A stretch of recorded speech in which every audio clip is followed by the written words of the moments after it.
and welcome to the new episode of Spoiler Kings. We're going to kind of talk about a few things and just talk about current news while we wait for Tank to be able to come in. Our fearless leader has been sick, so I can't believe he's still coming in, but he is. So we're gonna still do our top 5 shows of 2022. I'm Brian the Grizzly here with Brand Man Brandon. How you doing, man? Not too bad, not too bad. Just the year's winding down.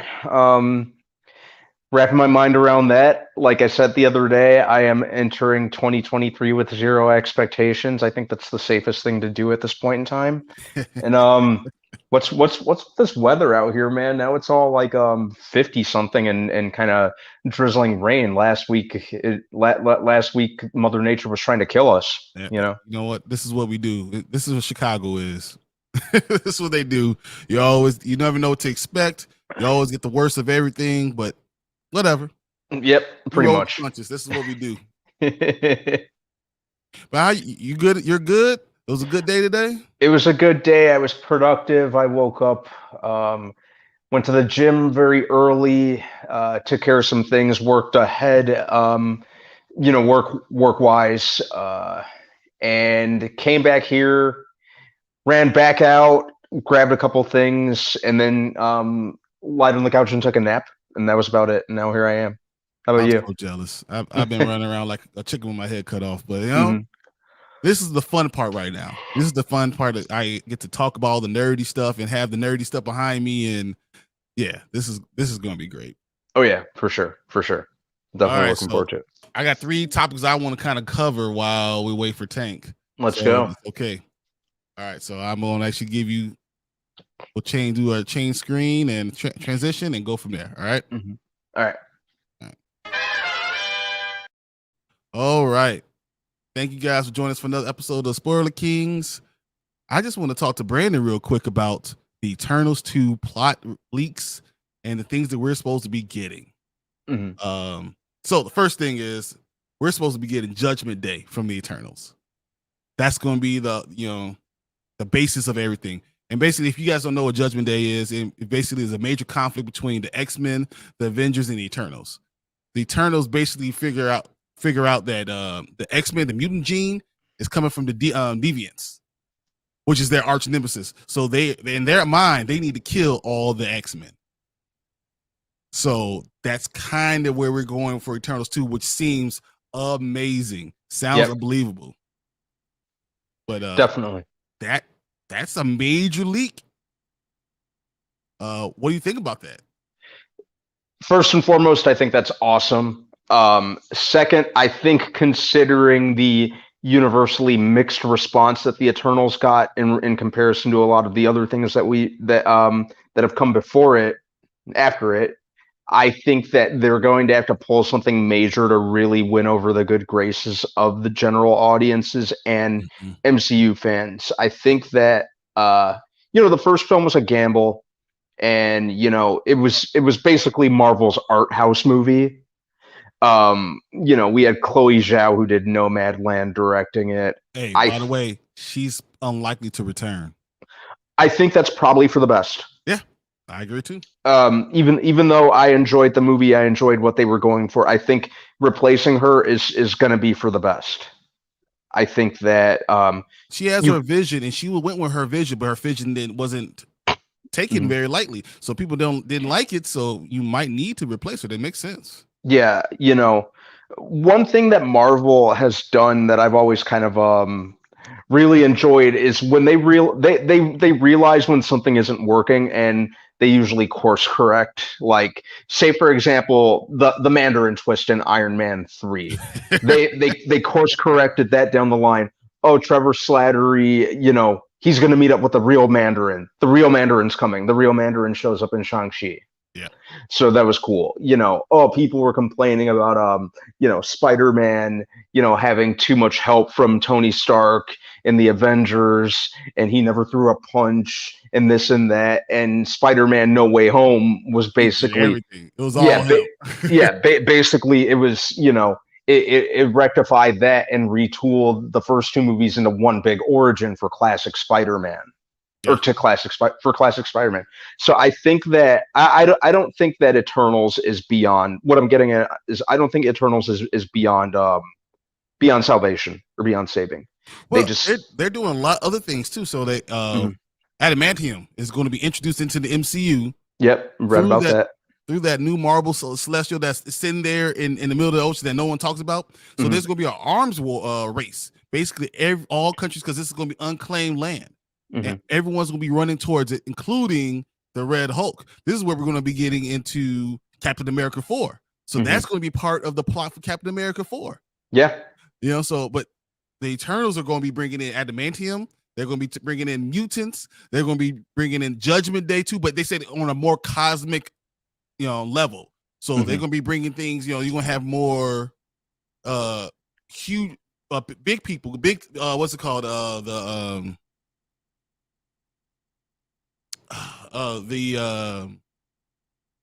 Eternals, the Celestials. You're going to have Celestials in this thing too. Mhm. So Arishem, you will have more of that coming in. So there's going to be a lot bigger cosmic beings. You might get the Silver Surfer. You might get all these type of things. So they're going bigger. It's like Feige figured out, okay, we had all these characters, but was it enough? So we're going to give you all the action. We're going to throw it all in at the same time. I thought that was really smart. I mean, Feige knows what he's doing. Yeah, yeah. And he usually has. So whatever he wants to do with this one, it kind of seems like it's going in a pretty good direction. It's interesting that this is going to be the introduction of Genosha Yeah. and adamantium. I'm kind of wondering what that's going to mean for Wolverine when they probably bring the rebooted version of him down the line after Deadpool 3. Yeah. So that's going to be interesting how they approach that. Well, see, adamantium was a man-made metal, right? Yeah. So how is that going to go with, how's that going to work with Wakanda? Is this the new, like, I don't know how they're going to balance this stuff out. Like, are they going to be still a man-made metal, or is it just going to be from that island? That's, the eternal, that the celestial that was frozen in there. That's where it's coming from. They're mining from this island. From Genosha, Tiamat Island, whatever you want to call it, Tiamat Island, whatever you want to call it. But are they mining it from there, or is it just going to be something that man-made, or they're taking it and they're able to make it from that? Yeah, basically like retool it into something more man-made. I think that may be where they go with it. I could see that kind of working, and I don't really see adamantium replacing vibranium as the I think that still might kind of reign. I think what it's going to be is like they are not going to be able to get the vibranium, so what they use is the next best thing, and adamantium is going to be that. And instead, now we have control, so the United States will have control of that instead of being in control of the vibranium. So it kind of levels the arms race a little bit for them. Yep. So, yeah, it'll be interesting to see kind of how they go. The execution is something that I'm really, really interested in. Yeah, I don't know. I mean, but this kind of brings in. So the Eternals had no connection to anything really. That was another complaint. But now this is going to, bring in Captain America 4. What's the other one? Thunderbolts. Thunderbolts will be part of this too. So because they got the arms race for this, so all that is going to be connected. So it's like they've learned from Phase 4, so they know going 5 and 6 are going to be all connected, and they're going to bring all these things interwoven, which is really smart. Yeah, but that's not all we got. We also got reports that there might be someone returning. Yes. RDJ is supposed to be coming back for Secret Wars and might be in Armor Wars too. I feel like it was only a matter of time before the GOAT returned. What's up? What's going on, Perp? I think it was only a matter of time in some capacity. Perp, so technically Eternals was mentioned in She-Hulk on the website. That's it. Oh yeah. That's I do all we remember got. that. Mm-hmm. Mm-hmm. But no, Um, yeah. yeah, it was only a matter of time before that happened in some way, shape, or form. If these reports are legitimate, it really doesn't surprise me. No, I think it was needed. The problem is, yes, Captain America 4, Sam's gonna be trying to put together his own Avengers, which is great. And I'm glad that we're gonna have the opportunity to see Sam do some things, but it doesn't seem like they really believe in him because they're Mm-hmm. throwing all these villains, throwing all these side characters in, like they don't think he can carry a movie. Mm-hmm.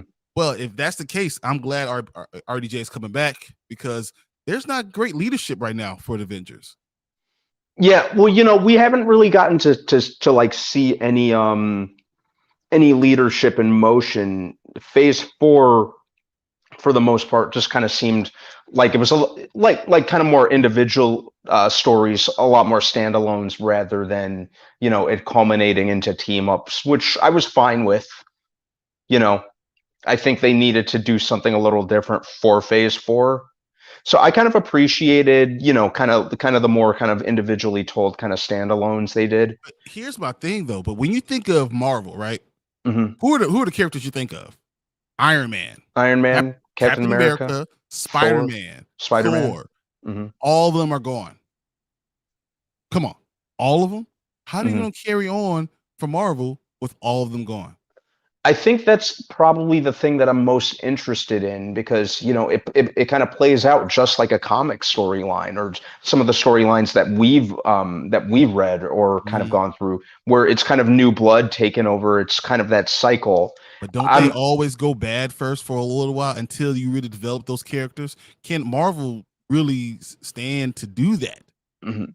I think they're well established enough an institution that I think as long as the content is still solid enough, I think it could. I'd wait to see, kind of how it plays out now that we're about to enter phase 5. It kind of seems like we're kind of entering a lot more of those kind of major epic storylines again with a lot of team ups. So I'm curious to see, they had to try something new following Endgame. So I have no problem with them trying something new, but I feel mhm, like none of these characters gave us anything. When you saw Iron Man 1, do you remember that first time you watched Iron Man 1 and he says, and the truth is, he's looking at his cars and he says, mhm, I am Iron Man. mhm. Did you remember like the feeling you got with that? It was like, Yeah. what the fuck? This is amazing. Yep. That did anything from this phase 4 give you anything like that? Admittedly, no. No Um, character can carry it like that. mhm. And the one character you could have had, T'Challa, they didn't recast. Yeah. So like you really lost all powerful leadership that was there. So Yep. I feel like you have to start bringing some of these characters back. Mhm. So I wouldn't be surprised if we get Captain America coming back. Mhm. As long as it feels organic and natural and not just some kind of gimmick or ploy to kind of reignite interest in some of the like some of the skeptics. So I it agree. it, it, it Yeah. depends on how they do it. No, but see, I thought that's exactly great point that you bring it up. Because what did Robert Downey Jr. say on that podcast before? He was like, I could see me coming back, but it has to be a good story. I don't want to reboot the character over again. I Mhm. want it to be something organically that's coming out that makes sense. It has to be a strong enough story for me to be able to enjoy being this character again. I just don't Mhm. want to be rewritten. I could see a lot of things now that we've opened the multiverse, right? We could Mhm. do anything. You could bring from a different dimension, from a different world. You could bring him, instead of 616, we bringing them from whatever. Mhm. You can use time machine, time travel. Like we just went and we got stones, right? Why can't we go back and go get Robert Downey Jr.? I heard something on another one, another stream that was really interesting. Mhm. Uh, they said something like, so when he had all the stones in his nano gauntlet, Mhm. he had the time stone. So when he held it, he literally time could have been like paused, and he could have saw all these futures during that time, and he could know that he could, that he was going to be able to come back. Mm-hmm. So you don't have to bring him as AI. You could bring the actual Iron Man back. Can you imagine Armor Wars changing because Robert Downey Jr., the real Robert Downey Jr., comes back? Which would be Man, interesting. Iron Man, which would be interesting, but at the same time, I kind of fear it would kind of render, the sacrifice in Endgame kind of a moot point. Yeah. You don't want to rely on gimmicks just to kind of draw audiences back in or reignite their interest. I think that would be kind of cheap in terms of a storytelling and narrative standpoint. I think sometimes you gotta as much as it sucked to see Tony Stark go, I'm still feeling a little upset towards the Russos about that. But but is that the point, Brandon? So we're talking how many years later, and we're still feeling that movie. Yeah. Endgame was so many years ago, and we're still feeling it. Do we have any character of our Phase 4 that we care that much about? That we care as much as we did in Phase 1? None. They've made Thor to a laughing stock. Yeah. We make Hulk great again. Like we make Hulk again. Hulk is not that. There's no character there. Spider-Man, everyone forgot who Spider-Man. I'm just saying there's no strong character like that left. Everyone that we have left are ancillary characters. Yep. So how do you carry on? I hope we can. I really do. Can you imagine that? Well, Perp Minded has a good one. I said, evil Iron Man. Can you meet coming back from the other dimension from where everyone else was dead? Iron Man comes back, and he's evil, and he's someone we have to bring back. We have to fight in Armor Wars. That'll be interesting. Yeah. And he said Spider-Man, but the problem with Spider-Man is no one knows who Spider-Man is anymore. So literally, we have Doctor Strange. That's what we have. That's it. Yep. Literally, that's all we got. And a lot of guys who just are B characters.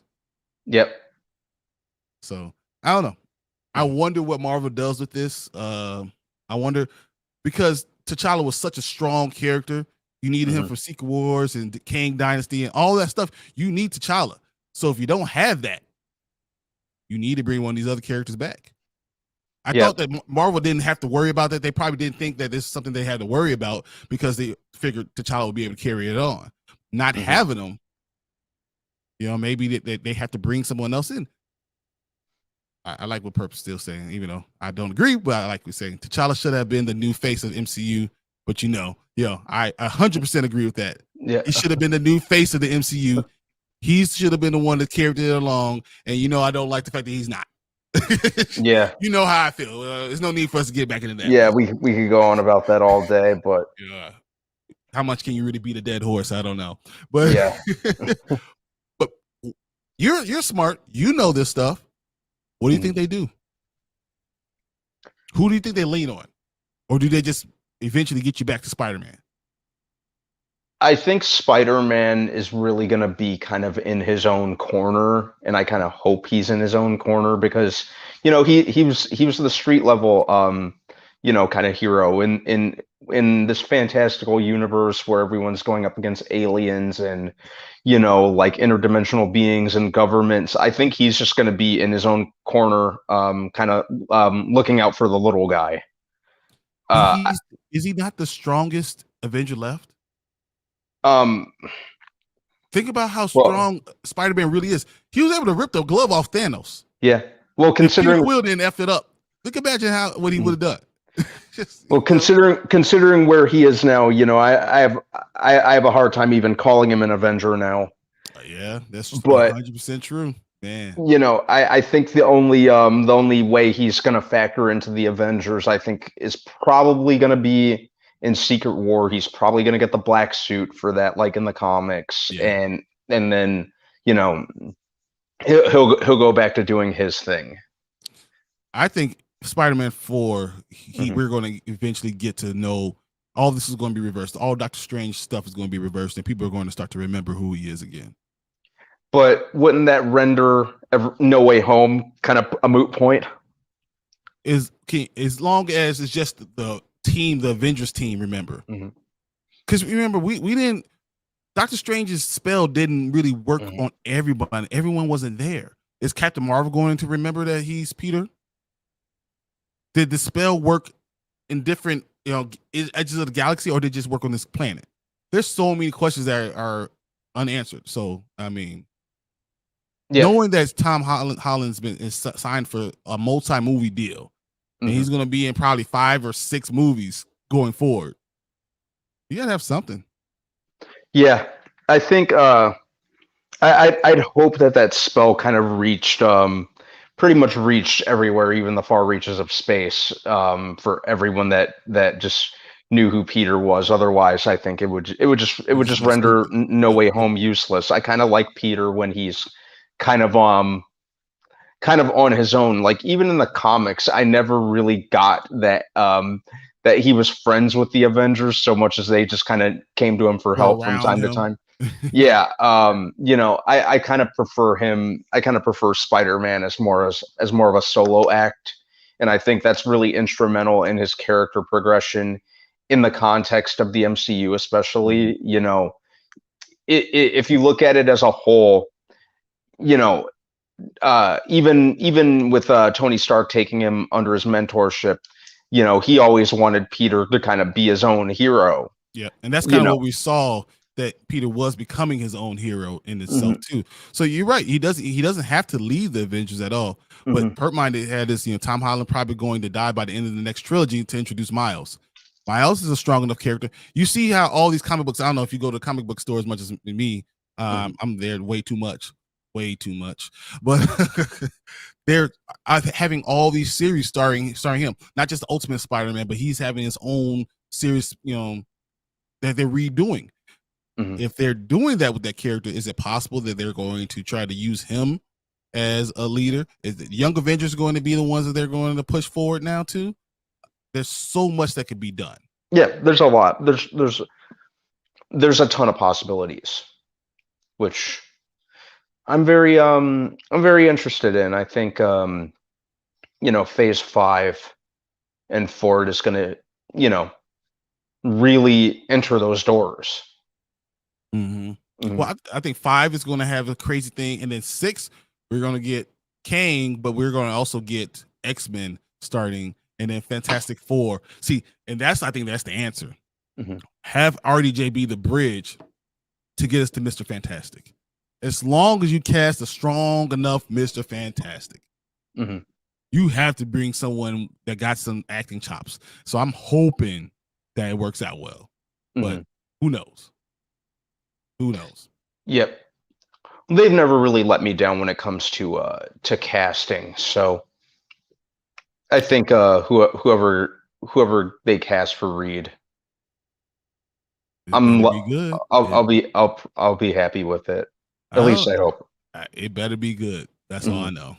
Yeah. With Spider-Man 2 coming out on PS5 and Across the Spider-Verse and Tom's new trilogy, when will we have Spider-Man fatigue? Have we ever had Spider-Man fatigue though? This is Spider-Man. Spider-Man's had more movies than anyone in Marvel.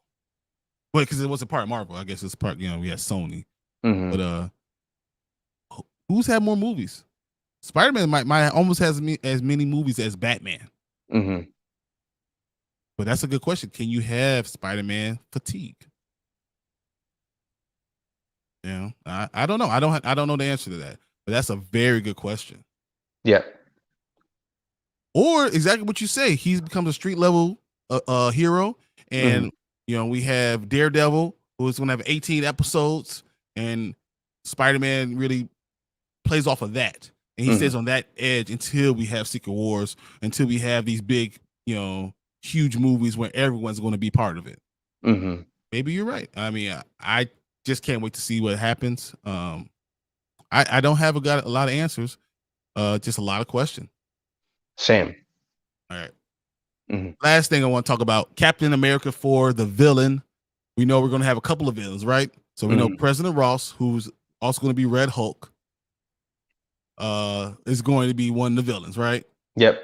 And the leader is supposed to be Thunderbolt Ross, and then the leader should be the other villain that we're going to get. Mhm. Are you worried that they're trying to throw all these people in there because they don't feel like Captain America or Sam is strong enough of a character? I think a lot of this is really kind of build up for whatever they do in the future. It just kind of seems like a lot at once. I would have been when they were originally talking, like the one villain was just going to be the leader. Mm-hmm. I was good with that. I thought that would be enough. I thought the leader would have been more than enough. I was really excited at the prospect of him coming back. I think that, kind of having General Ross come in there and become Red Hulk, especially at this point in time, I think it's a little, it just seems a little too much oversaturation of villains. Yep. And then they're saying that there's rumors of a third villain. Yep. And who is that?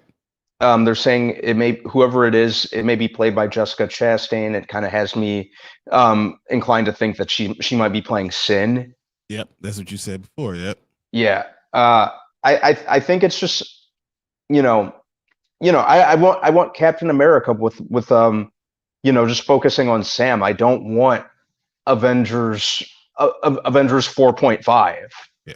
Yeah. I mean, but isn't that what we got with Captain America, the best ones? I mean, you want Winter Soldier Captain America. You don't want Civil War Captain America. You want Civil War Captain America after you get, Winter Soldier Captain America. Give us the great story first. Yeah. And then we can do the team up.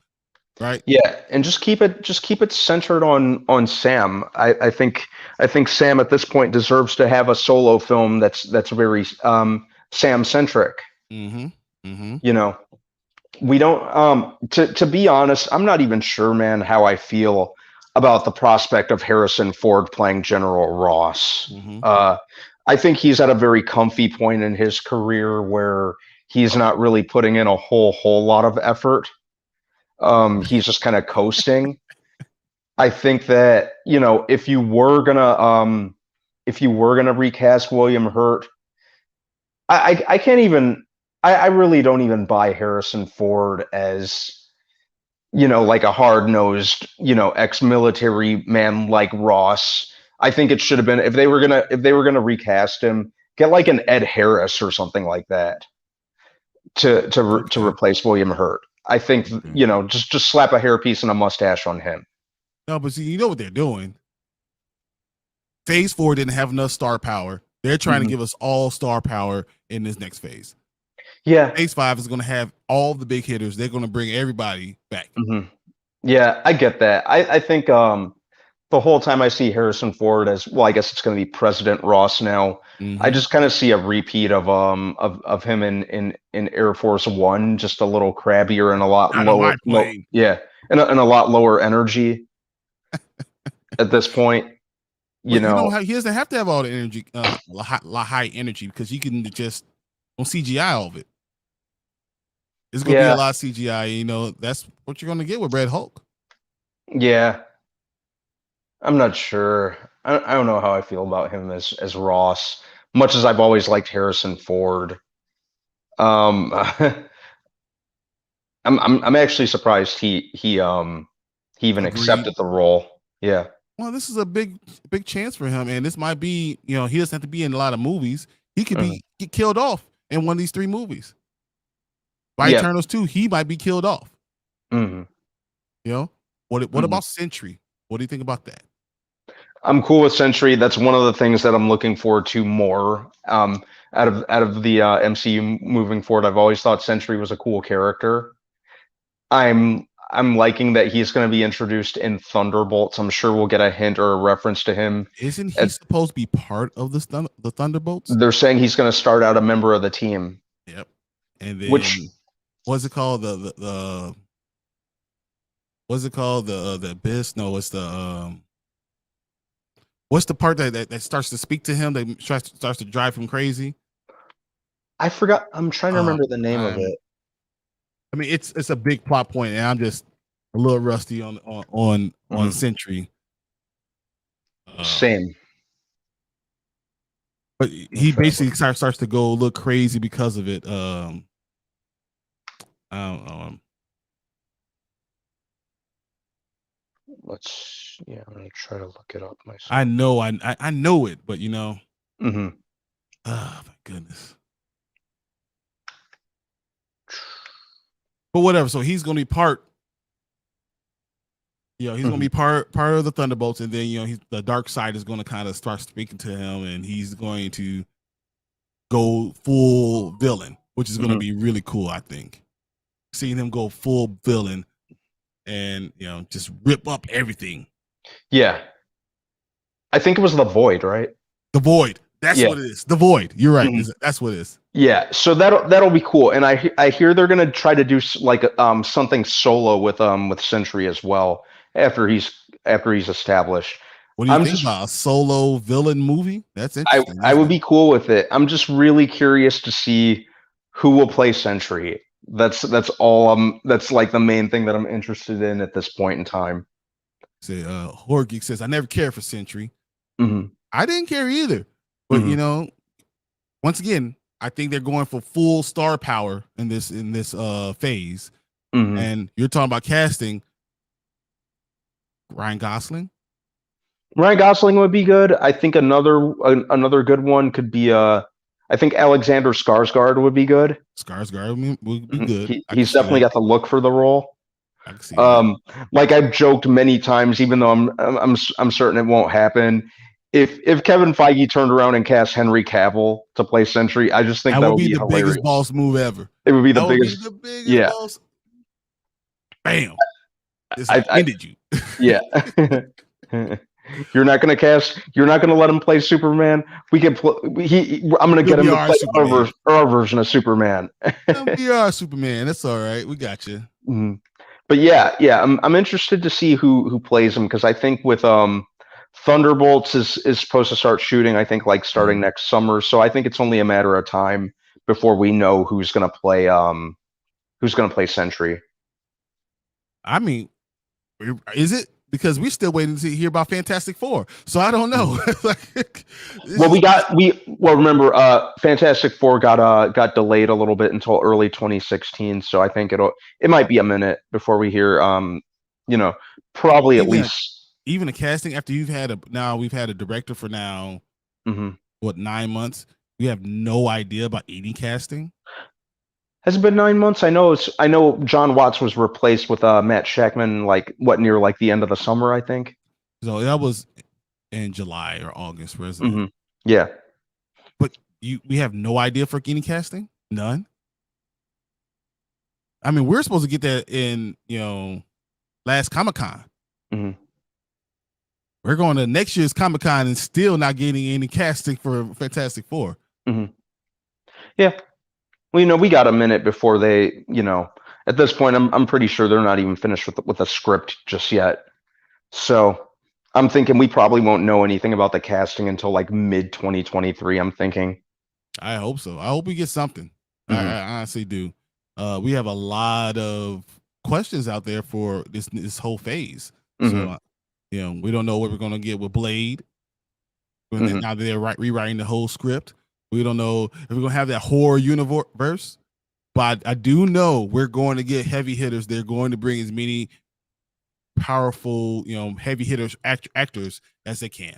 Because I think that's what they need. They need the star power that's going up. Oh, yeah, easily. I think they're definitely not going to skirt around with that. So. Oh, man. So that's a lot of news from the MC for Marvel. I mean, we got a lot of questions, not a lot of answers, and Kevin Feige, he knows how to keep their names out there. We getting all this Twitter stuff from My Time to Shine. Hello, you see, keep on seeing she brings all those things in, and I'm sure we're gonna get something else next week. That's what they keep on doing. So I mean, I'm not wrong. I'm not sad, but this is what I keep on saying about James Gunn. This is what you need. This is the type of information you need. I don't need him going off and going, and going against other creators, content creators. No, give us some little nuggets and let us go crazy with it instead of James Gunn going fighting everybody. Well, considering how toxic the especially the DC fan base can have the tendency to be, restore the Snyderverse, fire James Gunn. I have a hard time kind of getting angry at Gunn, because they can be quite rabid. So can a Marvel though. So can we. And Marvel could be that too. Yeah.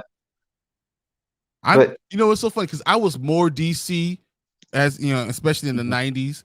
I was big Black Panther, but I was very DC because I like Batman, who's not a superhero. He's just a hero. Yeah, I throw that in. I was always more of that, but I never thought Marvel was going to take over. And now I think I'm leaning more towards Marvel, which is crazy. I never thought that was going to happen. I don't know. But this is where we are. We don't know what we're going to get. Got any other ideas, any things you want to talk about while we wait? I think that's about it as far as I can think of now. I know that a lot of the Marvel stuff has kind of been in the forefront of the news pretty much this week. So I think we kind of covered it all, right? I mean, there's a lot. Yeah. Horror Geek said, let me bring that up. With Blade, Moon Knight, and Werewolf by Midnight, I can see them leading to Midnight Suns movie. I can definitely see that coming. I agree. Werewolf by Midnight. I love it. But yeah, I could see them doing Midnight Suns eventually. That would be really cool, especially if they lean more into the supernatural element of Marvel. I think like we've said, we're really at the point in the MCU where pretty much anything can happen.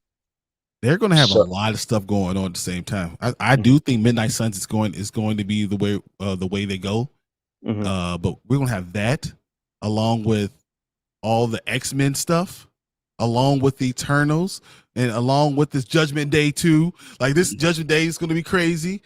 Along with, they want to make it more cosmic. How are they going to be able to hold all this in at the same time? What's up, Zach? What's going on, Zach? Zach, man? Thanks for joining us, man. Dude, I just don't know how we're going to be able to fit all this stuff in. Feige has huge ambition, and now that he's controlling all these properties, he's going to try to bring as much in at the same time. This is going to be crazy. Yep. And I can't wait to see what they do. I do know that we need a bit more leadership, though. I really know that, and that might be a good idea. Someone to get you to Fantastic Four, or does Feige just lean on all the villains and leave us all just in shambles, everyone else in shambles, and just say, okay, we're just going to go heavy villains, and now we're going to need someone to come and bring us together. Because Kang is a boss. Oh, you don't know that. Kang is going to make Thanos look like nothing. You remember Rhodey said, why don't we just go back in the past and, take little Thanos and just go, Kang would do that. Yep. Tell me he would. He would go back there and be like, oh, really? Dead. And, this is routine for Kang. They call him the Conqueror for a reason. I mean, he's been conquering this same world for years, for centuries. Go to ancient Egypt, we got Kang. Go in the future to 3000, the years 3000s, Kang. This is going to be really interesting. I don't know. Well, so now that we have mutants and they want to make it more cosmic, do you think we're going to get Franklin Richards? I think we're going to have to. I mean, if you don't know who Franklin Richards is, he's probably the most, powerful mutant to ever live. He can warp reality as it goes, and there's times in comics where he's battling everyone. Like he's out there there's nothing that no one that he cannot battle with. Mhm. This little boy. That's gonna be really interesting too. Yep. Zach says, I hope Kang is used well. I really hope so too. I think he will be. He And has to Jonathan, be. yeah, and Not Jonathan Majors. Majors is just going to absolutely crush it. I think he's going to knock it out of the park. You know, heck, he already, you know, that taste of what's to come at the end of in the final episode of Loki? season 1 of Loki was great. Hey, well, we gonna get an Ant-Man and Wasp, the Quantumania. I mean, that's going to be amazing. Everything I saw there was amazing. So I just can't wait to see what we get more of. I'm very excited for the way the MCU goes next. And hey, it looks like we got 10 coming in now. All right. What's up, guys? What's going on, man? Oh man. How are you doing, man? I'm doing better. Yeah, I'm sure you guys can hear it. Like a You little look stuffy. I knew that was a little stuffy. I knew you were going to be. I can't believe you're still working, but you're crazy. Yeah, crazy. I man. mean, work isn't too bad. So, and like I said, I ran out of vacation days, so yeah, you know, I don't get my. They don't restart until the January, but yeah, and to I hurry really up. don't want to waste them. I don't want to waste them because like it's literally me and one other guy down in the warehouse area, and I'm like, you stay over there, and I'm gonna lock myself in the room in my office. So he's like, deal. So, you know, yeah. We've been talking about a lot of MCU stuff. You know, a lot of all the news. So Zach has this thing. Do you think that they'll make Kang Reed Richards' grandson like in the comics? Ah, man. And if they do you think we're gonna have any race swapping or any of that stuff too? What do you think? Why do you think they're holding off on this Fantastic Four? I can see that happening. Yeah. Well, I heard you guys talking about it like we haven't heard anything. I think they have their cast set. I think they have it set, and you know they let like the little things like, oh, Diego Luna said he wants to play. I was like, yeah. They have their people. I think, but possibly. I mean, but also they're like what 100 years apart from each other, or how I forgot however long. Like, I mean, Kang is everywhere. Kang is everywhere. Think about it. Yeah, but he's Reed Richards is like great grandson or something. He's like three greats, like great grandson. Yeah. So I was like, they don't necessarily have to race swap now. Just say, but I don't know the full like family line from. Are you sure the Fantastic Four are not going to be? I mean, maybe they're not all. You know, Sue's not going to be. You know, blonde hair, blue eyes. She might be something different. Yeah, they could. You know, like if I don't know if you were watching Chill's stream today, which that had me rolling. I was cracking up. That was so good. It was so well done. Very Colbert Report, you know, with the recast kind of thing. But you know, he did bring up like points. Like, yeah, you know, we're getting Mr. Wonder or Wonder Man. You know, he's getting race swapped, and you know, how many other are we going to get as well? Hey, I've been saying that we need a lot more firepower going forward in the MCU, and they're going to put big name actors in there, so they could do that. I mean, we already heard, you know, about Professor X, possibly Magneto, possibly. There's so many things they can do, and now they actually are getting into that point where we're going to have X-Men, we're going to have Animanium, we're going to have all these things coming forward. We see it coming, so they can do all these things. So I can't wait to see. Yeah, but I mean, like Chillmonger is against like race swapping because all you're doing is like his thought process is you're making this character big, but when people go and read Wonder Man, they're going to see a white guy. Yeah, you know, so they're like, wait, hold on. So same thing if they do that with any of the Fantastic Four. I mean, one, you'll get people like Chill probably not happy with it. You get a lot of like other like kind of racist assholes. You get a lot of those comic perfectionists or comic cultists that are like, that's not how it was in the comic. So I mean, you can easily like upset a lot of people. So but they already did it. We already don't have T'Challa. Yeah. Yeah. Just saying. Yeah. And I feel like now we have to have now Captain America. he has to be stronger, but they're already bringing all these other characters, ancillary characters into that movie. You know, Mhm. they're gonna have lot. all these. I mean, everyone. They're bringing everyone in the kitchen sink in. So Yeah, that's what it seems like.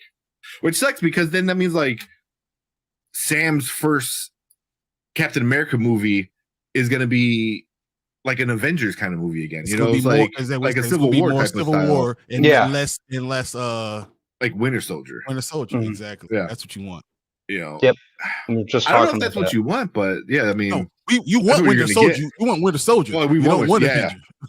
You yeah, know? not right away. You gotta let Sam be Sam first. You know, that. Exactly. But if you're gonna introduce Thunderbolts and then Red Hulk and possibly Eternals because of the whole Celestial thing, that's a lot to throw at once. You know, I don't know. Mhm. They're doing a lot. I think Phase 5 is going to be a lot about throwing things against the wall and see what sticks. I don't know. I don't know if it's that. I think that was Phase 4 was Phase like 4 is here's a nothing. bunch of new people. You know, no, they introduced so many new people, so many new characters. Yeah, but no characters. No strong. We have no leadership left. That's what we were talking about earlier. There's no leadership left. There's nothing. Well, it was supposed to be T'Challa, and you know that went to crap. Yeah. So And that's why I said I was gonna go down that road, but I was like, do I really want to go down this road? Because we're gonna go into that rabbit hole, and next thing you know, we're gonna get back to the recast, and yeah, it is what it is. That's my argument. Yeah, but Zach says the Fantastic Four should stay traditional. I agree. I don't know. Everyone they're talking about being Reed Richards Mhm. doesn't seem like to be very traditional Reed Richards. who else have you heard? I mean, we talk about Diego Luna. I've heard I think a that lot was a troll. I don't think Diego Luna as Reed Richards won't fly. No, I don't see that. Like, No. and it's not even a question of it being traditional or not. He's just He's a different wrong kind of for actor. Reed. Yeah. Yeah, exactly. He's just wrong. That's like, oh, I have the perfect Wolverine. You know, like here's Diego Luna. I was like, Mhm. what? No, it's not how it works. You know, well, so it sounds like we're not. It isn't like we're getting John Krasinski. He's pretty. that's what it much seems gone. like. Yeah, It's like Mhm. he's done. I don't know, man. We've had. I haven't heard like any. I heard a few smaller kind of actors, but ones that I can't even think of right now. And I was like, oh yeah, I saw him on that show. Kind Was of. it? I've heard Tom Ellis. I've heard. I'd be that. good with him. I'd be good with Tom Okay. Ellis. Yeah. But I feel like if you're gonna do Tom Ellis, you could have went John Krasinski because you're not really going younger. Because that was always the idea that we're going to you much younger. Diego Luna is so old too, so I don't know what you're Yeah. be doing. Yeah. You need somebody who looks old and is still fairly young. You need to find that old young man. Yeah, okay, I got you. You know. Man, so I don't know. I don't know. Yeah, we'll see. I'm fine with Reed kind of being, like a little on the older. He should be older. So Yeah. I don't know why that the whole thing with Krasinski was a problem. Mhm. He should be. I thought older. it's just he didn't want to come back. Like it was the experiment. They did what they did, made the fans No, happy. he wanted to come back. I think he really wanted to, and Feige was like, "Man, I don't need this dude." Well, But it was he needs star power. So I'm just saying, he has to be the next big thing, right? Because we don't have. If RDJ is coming back, if he's going to link you to Fantastic Four, that's going to be our link to the new great guys. The new leadership. Then it has to be a strong actor, be Mhm. Reed Richards, because they're not going to bring anyone else in. We don't have these great villains, and we don't have any great leadership. Because Thor, they made a joke. Yeah, he was never a leader anyway, like to begin with, like ever. But he's these great names. Yeah, we lost them. So we don't have an Iron Man anymore. We don't have Captain America anymore. And obviously they don't believe in Sam being Captain America because of what they're throwing into that movie. So then who's going to be this great leader? I don't know. I mean, Brandon been talking about that for the last 30 minutes. I just don't know what they're going to do. Yeah. I think they had. Kevin Feige, I believe at least has an idea and a plan. You know, because obviously, like we said, T'Challa was supposed to be that leader. You know, because he was all of it wrapped into one. You know what I mean? Yeah, Royalty, exactly. got money, got technology, got the nobility, and all that stuff. And he was going to be it. Like everyone knew that. You know, so obviously that changed. But I think you can still go. I mean, Shang-Chi might be too new at the game. Wong is kind He's a of joke. He's really all over joking. the place. They made him a joke. Yeah, you know, Doctor Strange is not that guy that like can lead. I think like that. I don't know. It's gonna be interesting going forward. I mean, I think it's going to be Sam and Captain America. He's going to have to bring the new Avengers. Yeah. They have to believe in him. Give him a chance. Yeah. I think the movie might help out with that, but it's gonna be hard. It's gonna be hard. You know, like I think people already liked him in the show, but now you're banking on did everyone watch the show? You know, which a lot of people probably didn't. You know, and the people that did, a lot of them aren't ranking it that high of. People are complaining about it. We liked it a lot more than a lot of other people liked it. Than a lot of other people, yeah. So, you know, so even still, that's asking a lot. It's like, hey, watch this. You know, season what? How many episodes was it? Like 8 episodes or something like that. Yeah, about 8 episodes. Yeah, something around that. Yeah. Yeah. So I don't know. But the movie, I could see them doing something nice with him or good with him, where like here's a bunch of people and he figures it out. You know, he organizes the chaos of like all these characters coming in, and he's like there, like, no, listen, this is what we're gonna do. I don't know, but I don't know. I don't know if they write him that. So far, he hasn't really shown that leadership yet. You really sure he's still going to be there, huh? You really banking on that? It's not. You see that? Did you see the actors talking to actors? The whole thing. Her and Boyega. Boyega. She's not going to be there. No. It's going to be Sam though. But you know, Don Cheadle's strong enough. He's a great actor. Yep. And Armor Wars is going to be there. So yeah, I forgot about Rhodey. Rhodey makes sense. He's a leader. He's a military man. He's a military man. Yeah. Yeah. Maybe. Military. You know, he knows Iron Man. Like if you have your replacement Captain America now with Sam, you have your replacement Iron Man with Rhodey. Maybe. I mean, you're just missing. You know, I think Armor Wars they might go that route and make him. Hopefully, maybe up his status a little bit more than a sidekick, and he's more of a leader. Maybe I hope you know because you don't have somebody like Don Cheadle. And are they going to bring back Tom Holland at any point in time? I'm thinking Secret Wars, and that's it. As far as Avengers, you know, I'm thinking Secret Wars with the black suit, and that's it. Well, they say it's a 6-movie deal, guys. You know, not all 6 are. I don't think not all 6 are going to be Spider-Man. There's going to be 3 Spider-Man, so there's going to be 3 other movies that he's going to be in. I'm sure Fantastic Four will probably be one of them, just because you know he always had that bromance with Johnny Storm in the comics, so that'll probably be one of them. What if they make Ned Johnny Storm? I hope not. I was never a fan of the character of Ned. He's okay enough. You know what Ned is. Come on, guys. He's Hobgoblin. I hope not. I hope he's Hobgoblin. I hope they do not make Jacob Batalon, or however you say his last name, Hobgoblin. He's Hobgoblin. You know it is, man. You know. But Carol Danvers is something I hope they do something with her. Like Zach said, I think he's got 2 out of the 3 right. Sam, Rhodey, and Carol. Because then you have your intergalactic super strong person that replaces Thor with Carol. Then you have your new Iron Man with Rhodey and your new Captain America with Sam. And there's your new big 3. And you use RDJ as the AI. Something like I don't know if he like I missed the beginning part when you guys talked about that. I don't think he's coming back alive. I think he's gonna come back as a hologram or something along those lines. Yeah, but you could go get him. You know, if you're really worried about leadership going forward, we've done space travel before. We've done Back to the Future. we can go get him and bring him here and take him back if we need to.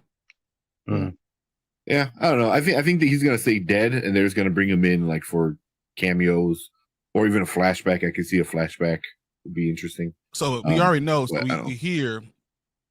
What did we say about the RDJ thing? Yeah, what was he confirmed for, or not confirmed? You know, quote. He's pretty much confirmed. I mean, My Time to Shine said something. We know we're pretty much getting that. So but also like Marvel updates, you know, put it out there too. And Marvel updates is like the most unreliable source of Marvel. like legit, they are horrible. They are horrible with their stuff. What Loki? What's up, Loki? Hey, Loki. He said definitely better year for Disney plus Marvel TV shows with Nick Fury and the rumors true with Ryan Jones Jr. coming back. Yeah. Hey, we all talk about Henry Cavill. What if Ben Affleck? I did hear about that. My Time to Shine said Ben Affleck's going to be there too. As a villain. As a villain. What if he's Sentry? Nah. He don't have Sentry. Nah, he because Sentry is also their Sentry, but there's also the Void. You know, so you're playing a bipolar, you know, quote unquote character. You know, so I don't know if Ben Affleck has the acting chops to do something like that. He's great in drama. I mean, he's great in dramas. He's a good actor, guys. He's a good actor. He's a good actor, but like for like, okay, we need you to be multi-personality. 1 minute you need to be this, and the next minute you need to be that, and then don't look like you hate being here. So because all of Justice League, he looked like he hate being there. Ben Affleck's going to be Dario Agger in the upcoming in the upcoming project. Who is? Ben Affleck's going to be Dario Agger. Okay. That's what the idea is. So I'm not terribly familiar with that character, but yeah, I mean, this is news to me. He's a Thor villain usually. He's a Thor villain. But it's a Minotaur. Yeah, like he's a giant fucking Minotaur. Yeah. Why would you waste Ben Affleck? Like we're gonna totally freaking CGI We wasted Gore the God Butcher with Christian Bale, who might be the strongest actor that was been in all of the MCU. We wasted him then, so we might as well go ahead. Let's do it. I'm looking him up on the Marvel database. He's shape shifting, so he can shift between human form and his Minotaur form, and it's not revealed if he can transform to other forms. Okay. So I don't know. He could be Thor, but maybe that brings the Hulk back in. Thor is linked to the Hulk, so I'm just saying if it's a Thor villain, maybe it's a Hulk. Maybe World War Hulk. Yeah, that guy that Dario Agger, whatever. He's the CEO of Roxxon, and we've seen a lot of Roxxon in the MCU already. Yeah. All right. So I'm just saying, he's a great actor. So I mean, we're not going to say he's not. I'm not saying he's not a great actor, but he also has his limits. Yeah, that's true. You know what I mean? We did waste Matt Damon. We wasted Christian Bale. Why not throw? We wasted Matt Damon twice. Because Matt Damon was also in the first. No, he was in the Deadpool movie. I take that back. He was in Deadpool too. Yeah, he was in Deadpool too. Prosthetics on and stuff like that. So I take it back, not fully, but yeah. No, but I mean, we messed him in Thor. Come on, in Ragnarok. Yeah, which was great. It was hilarious in Ragnarok, but Love and Thunder, like we've said many times, like quadrupled down on everything and just. But I was saying low-key, he was like, what villain? Yes, he's definitely going to be a villain. Ben Affleck, he definitely has acting chops. And, and he said, The Town, Gone Girl, the list going on. But he's also had Giggly, whatever. He also has that. Geely. Yeah. He has that too. So, but we know he's a great actor. Yeah. We've seen him be something serious. Yeah, just by looking at this character, reading like the little bit right now in the last 2 minutes, I'm like, okay, where he's a CEO, and then he transforms into a giant bull. So I was like, okay, Yeah, I'm sitting here reading up on that too. Does that gives you more Red Hulk feeling, right? Just like he's gonna be president of the world, and then he's gonna be Thunderbolt Ross is gonna be president, and he's gonna be Red Hulk. So I think he's only a 2-movie deal. I think he's gonna get killed off, and then we got Ben Affleck come and do that. He's CEO, and he could turn into something, and he could be a villain too. Mm-hmm. As long as as long as it's a quality script and quality content, and it fits well into the context of the MCU with whatever they're doing, because it has more to do with the director. If you have a strong director, because Mark Steven Johnson failed him with Daredevil, Zack Snyder failed him with Batman versus Superman. I just if it's up to par, sure. I've always liked Affleck as an actor. I'm not touching that Snyder thing. That's Brand Man, not Brian the Grizzly. Yep. Come back to that guy. This is a Family Guy making fun of how Ben Affleck prepares for a new role. I don't know if you guys have seen this before. I remember this. Whoa, I gotta be Henry VIII in 20 minutes. Hello. Got it. There you go. He has been made fun of not preparing for. He's a really good director. He's a really good director. Great playwright. I mean, screenwriter. Yeah, no, he's good. I mean, he's good at everything. Around, he is good. I think, and he should have been a great Batman. Yeah, he elevated the content that he had to work with. I'm just saying, what if Marvel does that? Just takes all their failed actors that they kind of just retcons and just brings them all into the MCU. It's like, we got guys, I gotta step away for a second. Hang on one second. Okay, go ahead. Yep. But we got Henry Cavill over here. We got Ben Affleck over here. What if they just start just taking all of them? That'd be interesting. I mean, well, at least the big 3. I mean, Cavill Century makes sense. Like, that makes so much sense. That would be so great. Just epic. With the Thunderbolts, and have him be as a Thunderbolt, and then you see him. Cavill could definitely do it because we see it in The Witcher. Yeah. You see it in The Witcher. He can go full evil like that.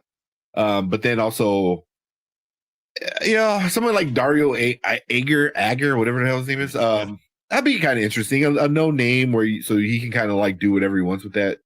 I'm sure not many people know this character, or he's not that big. Who would you put Gal Gadot as, though? I don't know, man. That would be interesting. Brandon, Brandon, you give good? A thumbs up when you're good. Brandon, yes. No, he said, hold on. He's still on the phone. Okay. No, but Gal Gadot, I mean, I don't know, man. I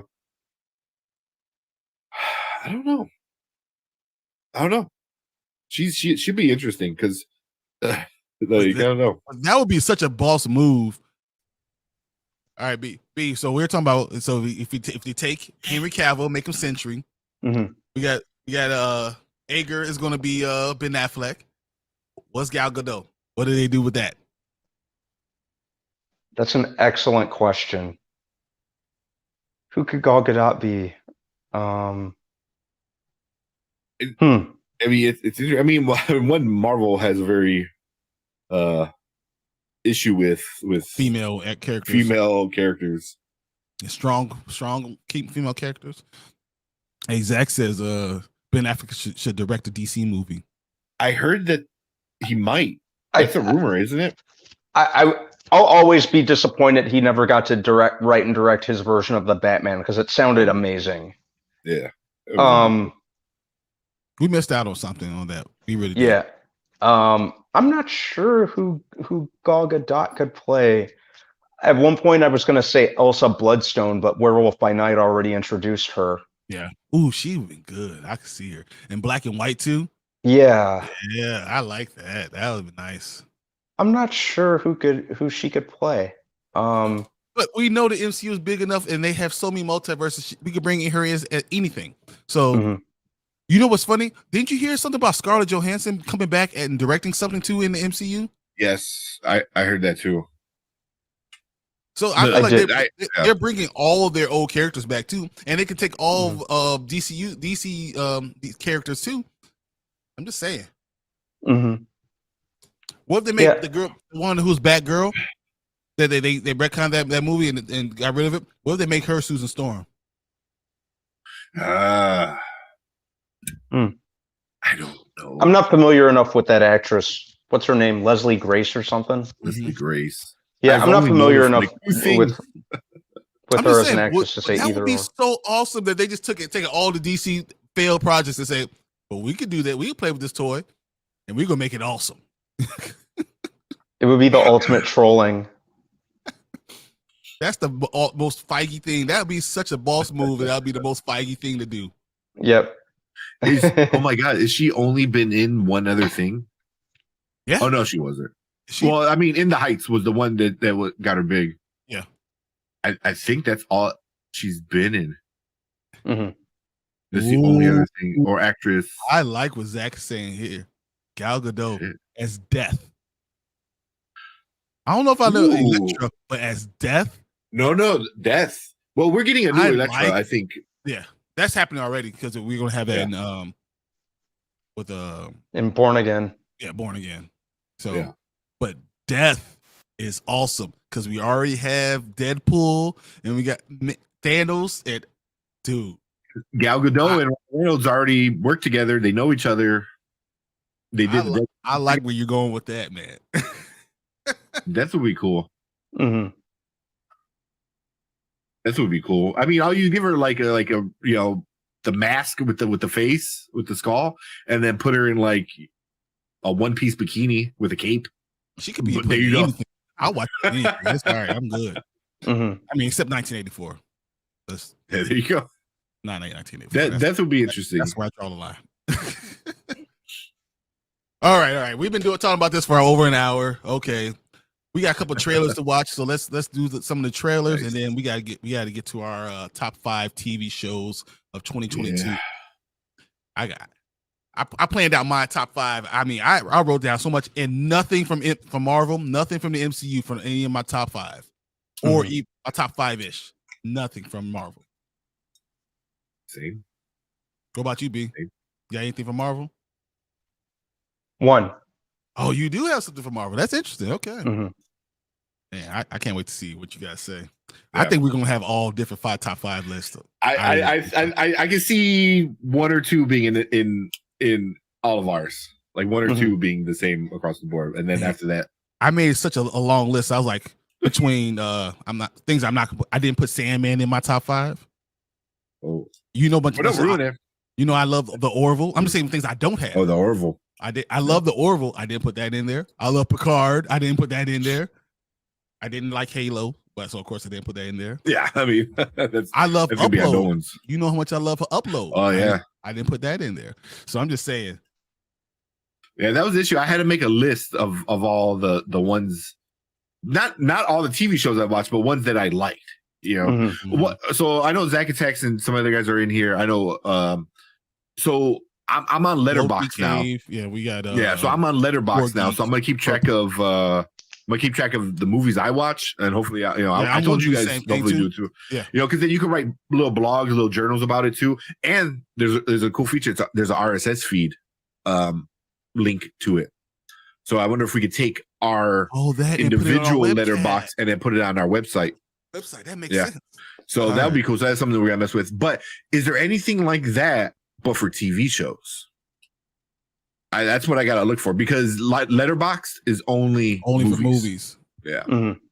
Guys, let us know if you know anything about that, so we can do something with that too. yeah. I Because I would do like want to keep bring track up of this the TV thing shows. for Zach. He says, "I'm tired of race swapping. Let's big up the black characters from the comics, but they have to be strong characters, Zach. And who was Blue the Marvel? strongest? I mean, who's the strongest? I mean, Blue there's- Marvel. I still say Black Panther because you know how much I feel about T'Challa. I mean, he's one of the most important. I mean, Photon is the strongest. Mhm. Probably. You know, I mean, Blue Marvel though, I mean, he knocked out knocked out Hulk with one punch. I've been looking a lot more into him because I'm like, I want to see what the big deal is with him because I never really heard about him too much. I was like, dude's strong. Dude's super strong. You know, like he's killed a bunch of shit, you know, like a bunch of like people who like shouldn't die. Well, I mean, think about, I mean, Photon was Captain Photon. Marvel. Yeah. Everything that Captain Marvel did, Photon could do. So, I mean, that's how strong. Fly in space with no suit, could go across galaxies and all that stuff too. So, I mean, you know, like the Infinity Stones wouldn't even affect her. Nothing. Like he could snap and she'd be like, nope. Okay. You know, and it just wouldn't affect her. You sit there like, okay. Yeah. So she's pretty cool. But they like I like what Chill was saying, they're probably not gonna really prop her up, which is why it's important to buy like her comic, because then if her comic does well, you know, then and it's a good story so far. You know, I think we get the second one in a week or two. I think. Yeah. Next week. But it's pretty good. I like it. Mm-hmm. You know, and she comes across that dilemma. Like, who is she? Is she Spectrum? Is she Captain Marvel? Is she Photon? You know, is she Monica? So Horror Geek says Blue Marvel could keep up with Sentry. Yeah. Yeah. That's right. So I agree, but I want to see. We have to get bigger. We have to be better. We need to bring stronger characters. I agree. Keep the characters the way they are, because I can't wait to see Miles Morales. I can't wait. That's gonna be so epic. It's going to be amazing. So epic. Yeah, and I think like even just like introduce that kid from the Bronx, man. Come on, man. And even just introducing him maybe in the next solo Spider-Man movie or even the one after that would be good enough for me. Not necessarily him, you know, getting his spider powers immediately, but even just kind of starting to lay the groundwork for him. You don't I think have to would lay be the groundwork anymore, because Into the Spider-Verse is like off the fucking chain. Well, but what I mean is I don't want to see him become Spider-Man in his introduction right out of the woodwork.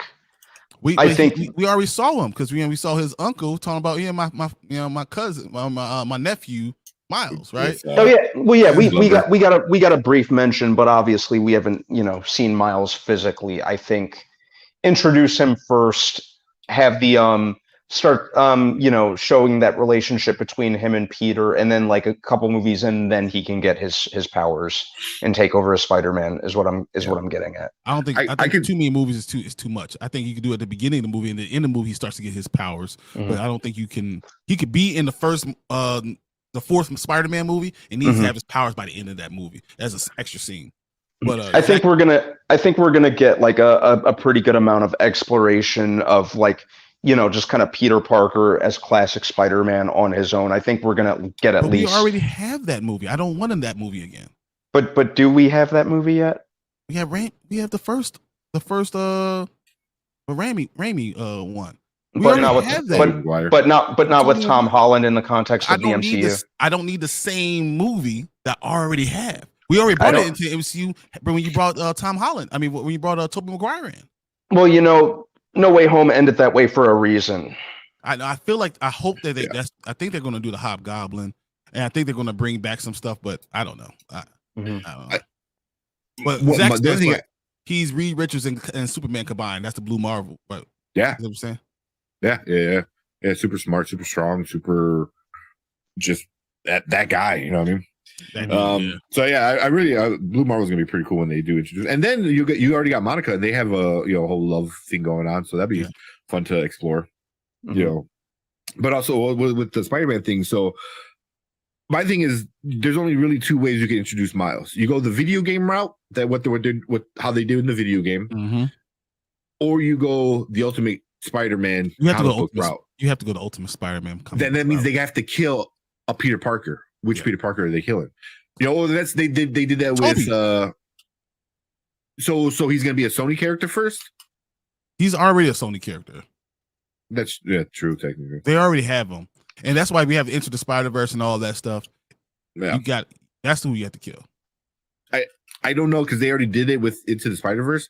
I think they're gonna go video game route, because you can keep Tom Holland and have Miles, and then they can team up like they're doing in the comic or in the video game. Mhm.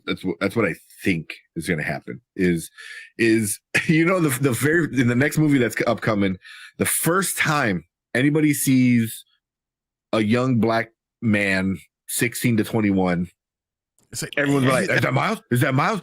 And then they're not gonna like say his name, or stuff like that, And I think but I think he's gonna be there in the first movie, and then it's I think it's gonna go the route of the video game.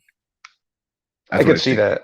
I can I see think that though. because I don't it's easy story to tell. You don't have to kill Peter, especially with Tom Holland, who everyone loves, so you can kind of get best of both worlds.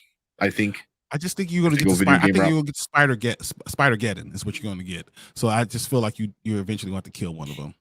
But this is what it is. I have not. I kind of Or feel the- like the moving forward, the Spider-Man movies are going to be kind of smaller stories, which Yeah.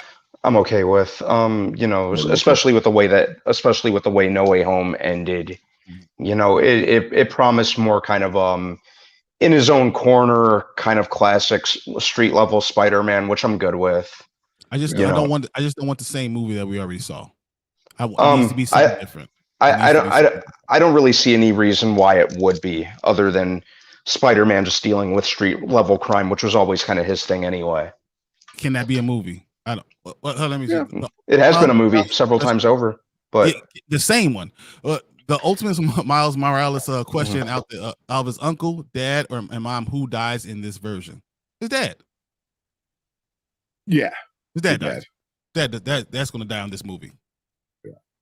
That's what it's happening. That's just a trope. That's a trope that always gets played. Black man. Mm. Last name being Morales is what it is. Mhm. So I don't think we're going to get Miles for a long time because of the Spider-Verse.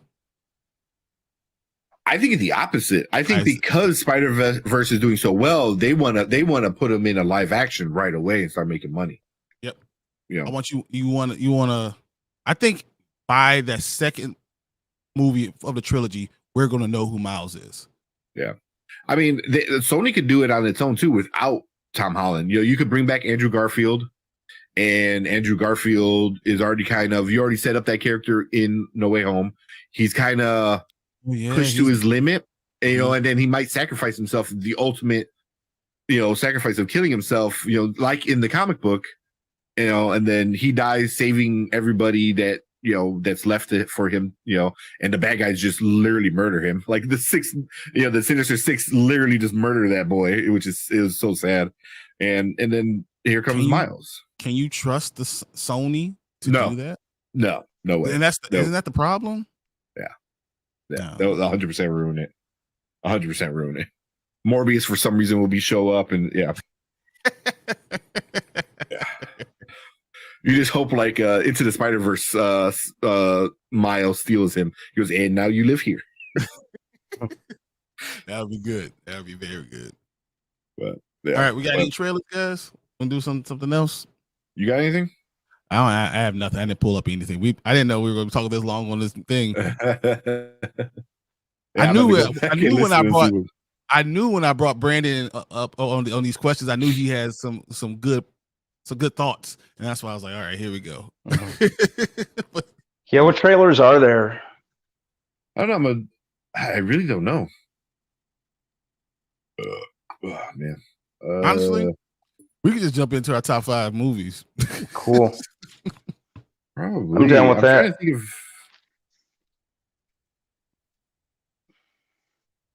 Our top 5 TV shows. I'm sorry, I said movies. Yeah. Is Killing It getting a second season? The one with Craig Robinson? I didn't even finish the first season.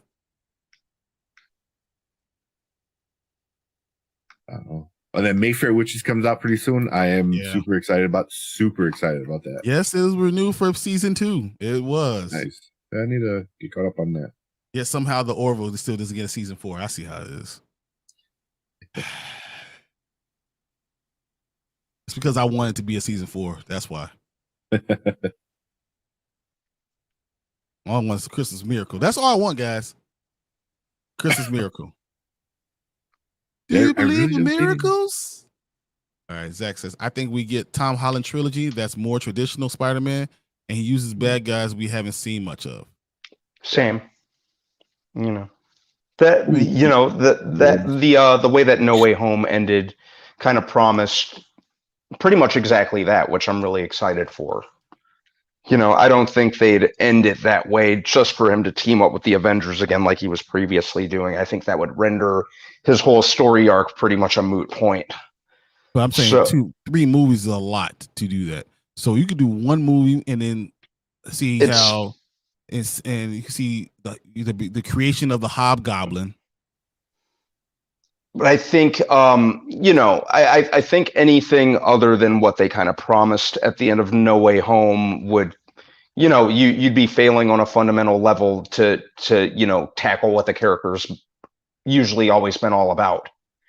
So I think yeah, we're probably gonna get kind of less, you know, villains that we haven't seen. You know, let's get Black Cat in there. Let's get Scorpion. You know, That'd he be was awesome. you know, he was hinted at from the very first movie, from Homecoming. You know, like even hell, like go the video game route and adapt like Mr. Negative. That would be cool. You know, I want to see, you know, Spider-Man being in his element in New York, in his base of operations, fighting like specifically New York level threats. Yeah, You but I know, can see you do that in one movie. You cannot having the second movie of doing it. It's going to be like, all right, and But- I think you don't want to lose the popularity that Tom Holland has right now. well, it all boils down to the Yes, execution. Secret Wars is going to have Spider-Man in it. Secret Wars is going to have Yeah. Spider-Man in it. Other than that, I don't really see too much Avengers level stuff dealing with him. You know, have it featuring Dynasty. Spider-Man. King Dynasty, I believe he's going to be in there too, Because because he's going to be on that world. I can see it. He's going to be in Battle World. Tom Mm, Holland's I think Spider-Man. they're gonna be Secret Wars and King Dynasty. I think are gonna be like Infinity War Two parts. Endgame. Yeah, Yeah. So Yeah. he's going to be in they're both of gonna those. directly link. He's going to be in both of those. mm, Zach says yeah. that we watched it, Knock at the Cabin. We did watch that, and the second Megan trailer. I didn't know there was a second Megan There's trailer. a second Mega trailer and there's a second Knock at the Cabin trailer. Okay. Yeah, those trailer, like I know the Megan trailer came out like a week and a half ago, I think. Yeah. Or is there another one after that? No, there's that's the newest one. It might be that's all out, man. They really haven't done much. They say end of the year. They save stuff. Hmm Yeah. Let's knock those 2 out, and then we can do our thing because it's already almost 10:40. Yeah. I had Megan.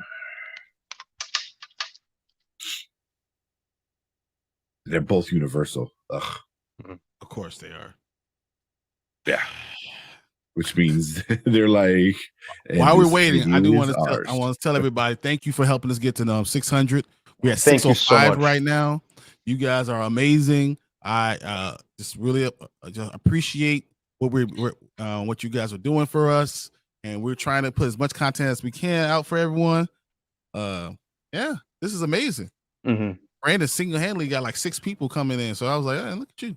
Yeah, man.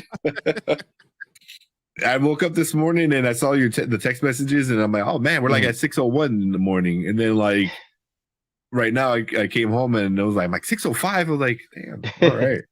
And I didn't BS, even see the 605 just yet. That's awesome. You're like, hold my Yeah. beer, and then 605.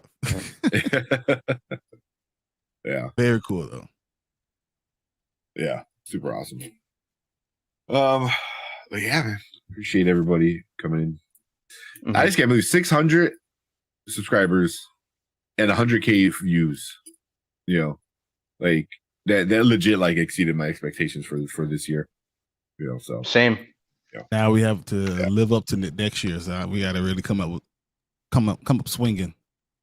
And it's going to help you in February that Bel Air season 2 comes out.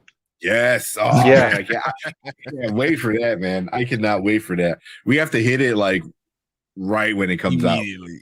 Yeah, Oh, Yeah. for sure. yeah, I can't wait for that one.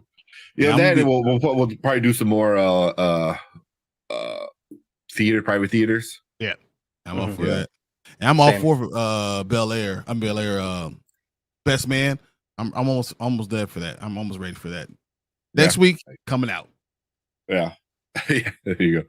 Yeah, Universal is the worst. Universal is the worst. They suck with copyright claims.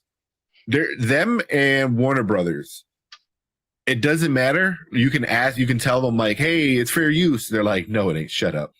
And what am I gonna do? It's like, yeah, we're commenting on it. We're but everyone else is cool. Amazon's cool. Netflix, Disney, yeah, everyone else is super cool with it. Like you're like, hey, and they're like, oh, cool, yeah, here you go. But Universal's like, nope. But all right, we'll watch the Knock at the Cat. I haven't seen any of these new trailers yet either, so Let's do it then. I have no idea. Yeah, knock him out. You want to lead it? Because I feel like I kind of like fog brained.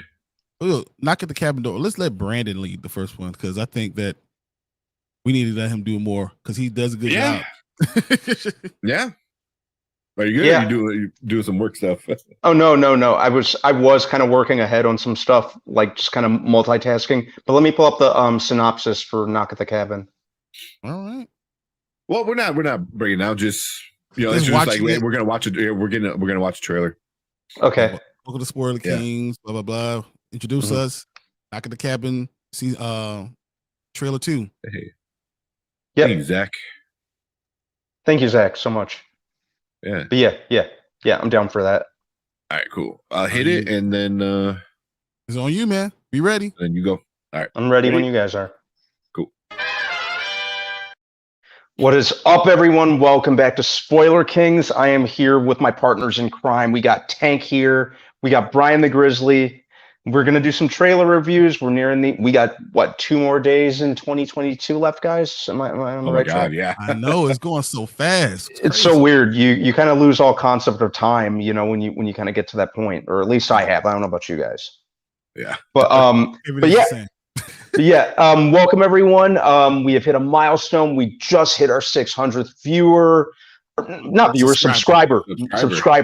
Not viewer, subscriber. I got to get in the habit of saying subscriber, not viewer. But yeah, we owe it all to our loyal viewers and subscribers. Thank you very much. Today we're going to do some trailer reactions. We're going to start with M. Night Shyamalan's Knock at the Cabin. Yeah. Bring it up. Uh-oh. Cool. Yeah. This is the second trailer.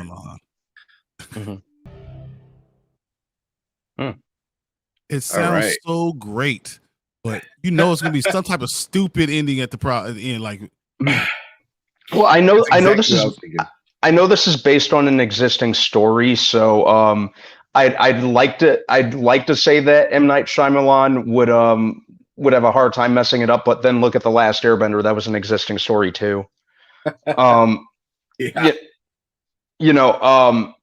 Props to whoever cuts his trailers. exactly. That's the real hero, because I had high hopes for Old. I thought though the book was The Cabin at the End of the World, which is based on though I remember the dad's adopted daughter being black. Mm-hmm. So he said, I did not love the book. So that's not a good tells start, us man. enough right there. Yeah. I don't trust anything with M. Night Shyamalan. No, I think the person that's probably going to come out of this best is Dave Bautista, because he's been doing a lot of solid work the last couple months. Next year's going to be a good one. It's been a good couple months for him, between Glass Onion, this, Guardians of the Galaxy 3 months after that. Yeah. So, but I mean, I don't know. Everyone's saying that he's like the best wrestler turned actor, which is old to say, but okay. I would say so. I'd say so. Yeah, he's become a pretty solid actor. I'll still take The Rock. I'll still take Dwayne Johnson. But that's all he did. He's The Rock as The Rock. Yeah, if he stopped playing just himself, I don't know. I still take him. Yeah. Black Adam. But yeah, but he wasn't The Rock in Black Adam. You guys he was a slightly more quiet version of The Rock. That's because you see him as The Rock. Whatever. Yeah, couldn't even be bothered to wear the hairpiece and the pointy ears. How would you know he's The Rock then? Yeah. If you put pointy ears and a widow's peak on him. I wouldn't wear a hairpiece either. How about that? I Did they know. give you like a couple $100 million. Like he was. I'll cut my hair in the couple $100 million. Man, shoot. Mhm. Yeah, but This yeah, whole well, thing, I don't know. It looks so good, but I remember watching The Happening and thinking the same Mhm. thing. Every movie that he's ever done, I've thought like this is a great idea, and he f's it up. So that's kind of where I'm at right now. I just don't believe that he's going to be able to make a movie that actually delivers on what we think is going to happen. yeah. Yeah. And remember early on in this guy's career after The Sixth Sense, like they were bigging him up like he was going to be the next Hitchcock. And then I guess after Unbreakable and Signs, it just all went to crap. Well, I mean, Science wasn't that bad. I No, remember- Signs was pretty solid. I liked Yeah. Signs, but after that, until the end. mhm. some people Same thought dude, that the Science. ending was scary. I thought it was weird, but yeah, Mhm. What do you do? Where you tell them to swing swing away. away? It was like, looks like I'm not alone. He has 3.3. 3.3 on Goodreads. Oh, geez, man, that's really not good, man. Hmm. That's good. Although maybe he takes something bad and turns it into good because we saw him take something good and turn bad.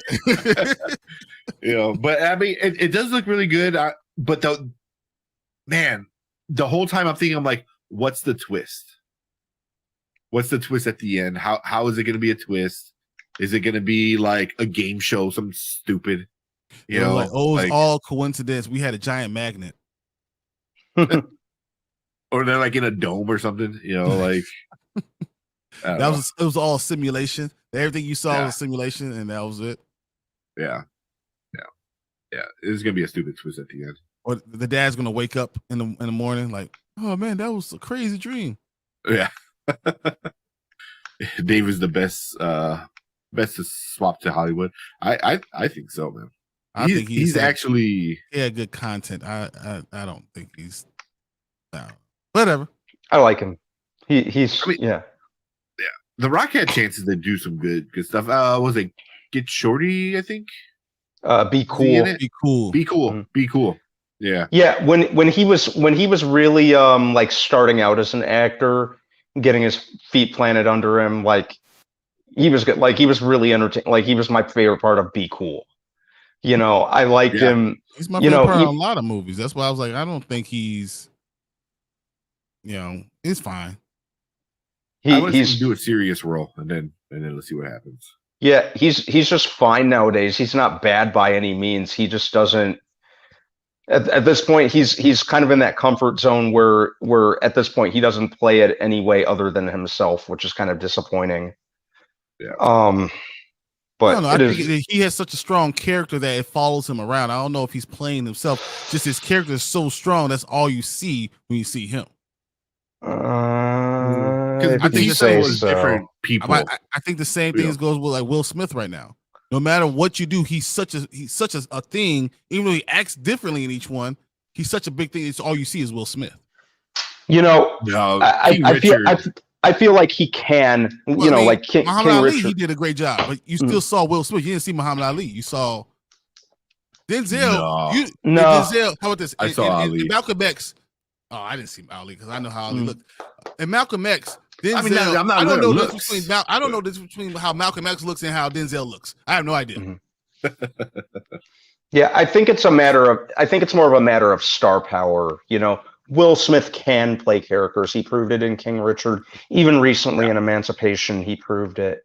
I think he's I such a don't big understand star. But Will Smith and The Rock, one thing that they have in common, I have a hard time really calling them actors. I call them more movie stars and personalities. So, Will Smith, like Suicide Squad. You didn't see Deadshot. You just saw Will Smith with guns. Yeah. That's what happens when you're that big. I think when you get to a point where you're that big of a star, you don't even see the character anymore. Because the movie star isn't really playing the character. I don't You know. I go think into what Tarantino said. when your character The is so star is starring in a movie. It's not playing an actor. He's starring in a movie, and I think Yep. they're different. Mhm. Different. Well, like The Rock was great in Pain and Gain. I agree, but he was just super exaggerated version of The Rock. Mhm. You know, it's like I mean, not all of them, because if you're saying, You know, I love Pain and Gain. I love Yeah, I love Gain. Pain and Gain too. And I think at that point in his career, The Rock was still kind of playing characters. It was early. Yeah, it's, that was. I think it's just hard to see anyone besides what you see, because you see him. He's saturated so much. He's in your face so much that every character you see is that guy because he's playing a character. What you know about him is a character itself. So every time you see him, that's what you see. The characters you already know about him because he's been saturated and you've seen him. It's been in your face so much. I feel like that's really, really what it is. Because not every character that he plays is exactly the same, but every character that he plays, still you see The Rock. Yeah, Those are two different things. but also he only takes roles that allows him to be The Rock. Yeah. I mean, like Vin Diesel only takes roles that allow him to be, a dumb musclehead. Whenever he does anything like good, serious, it's not good. The Last Witcher or the Last Witch or Witch Hunter. The Last Witch Hunter. Yeah. Yeah, that movie sucked ass. I don't know, man, because what's that movie? The first one, when he had the eyes and Riddick? Oh, you mean the guy who just went around killing everybody? Yeah. Who had no lines the entire movie? Like, Yeah. Friggin' bland character. yeah, it's super. Hey, I love that movie. I don't care what you guys say. It was fun, but it wasn't anything. I care. This is what I love that movie. If the Rock were to do some serious stuff like Batista, I would be more interested. Even small roles, like he was in. He can't do small roles. This is my point. He can't do small roles anymore. He doesn't want to do small roles. He wants the big money, and the big money is The Rock. Because originally he was Warner Brothers wanted him to show up in Shazam 2, and he's like, no, I want a solo film. So I think it's at this point it's kind of. I'm not disagreeing with you guys are saying. I'm not disagreeing. I feel like no matter what, when he does a role, it's not going to be a small role.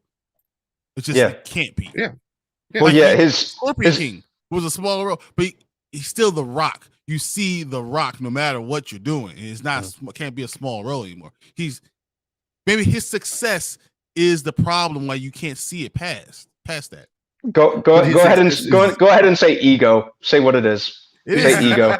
It is his ego.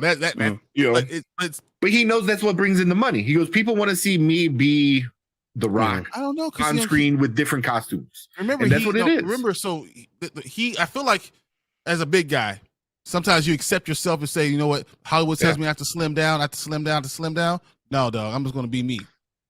Because what he did in a lot of those kiddie movies that he was doing before, he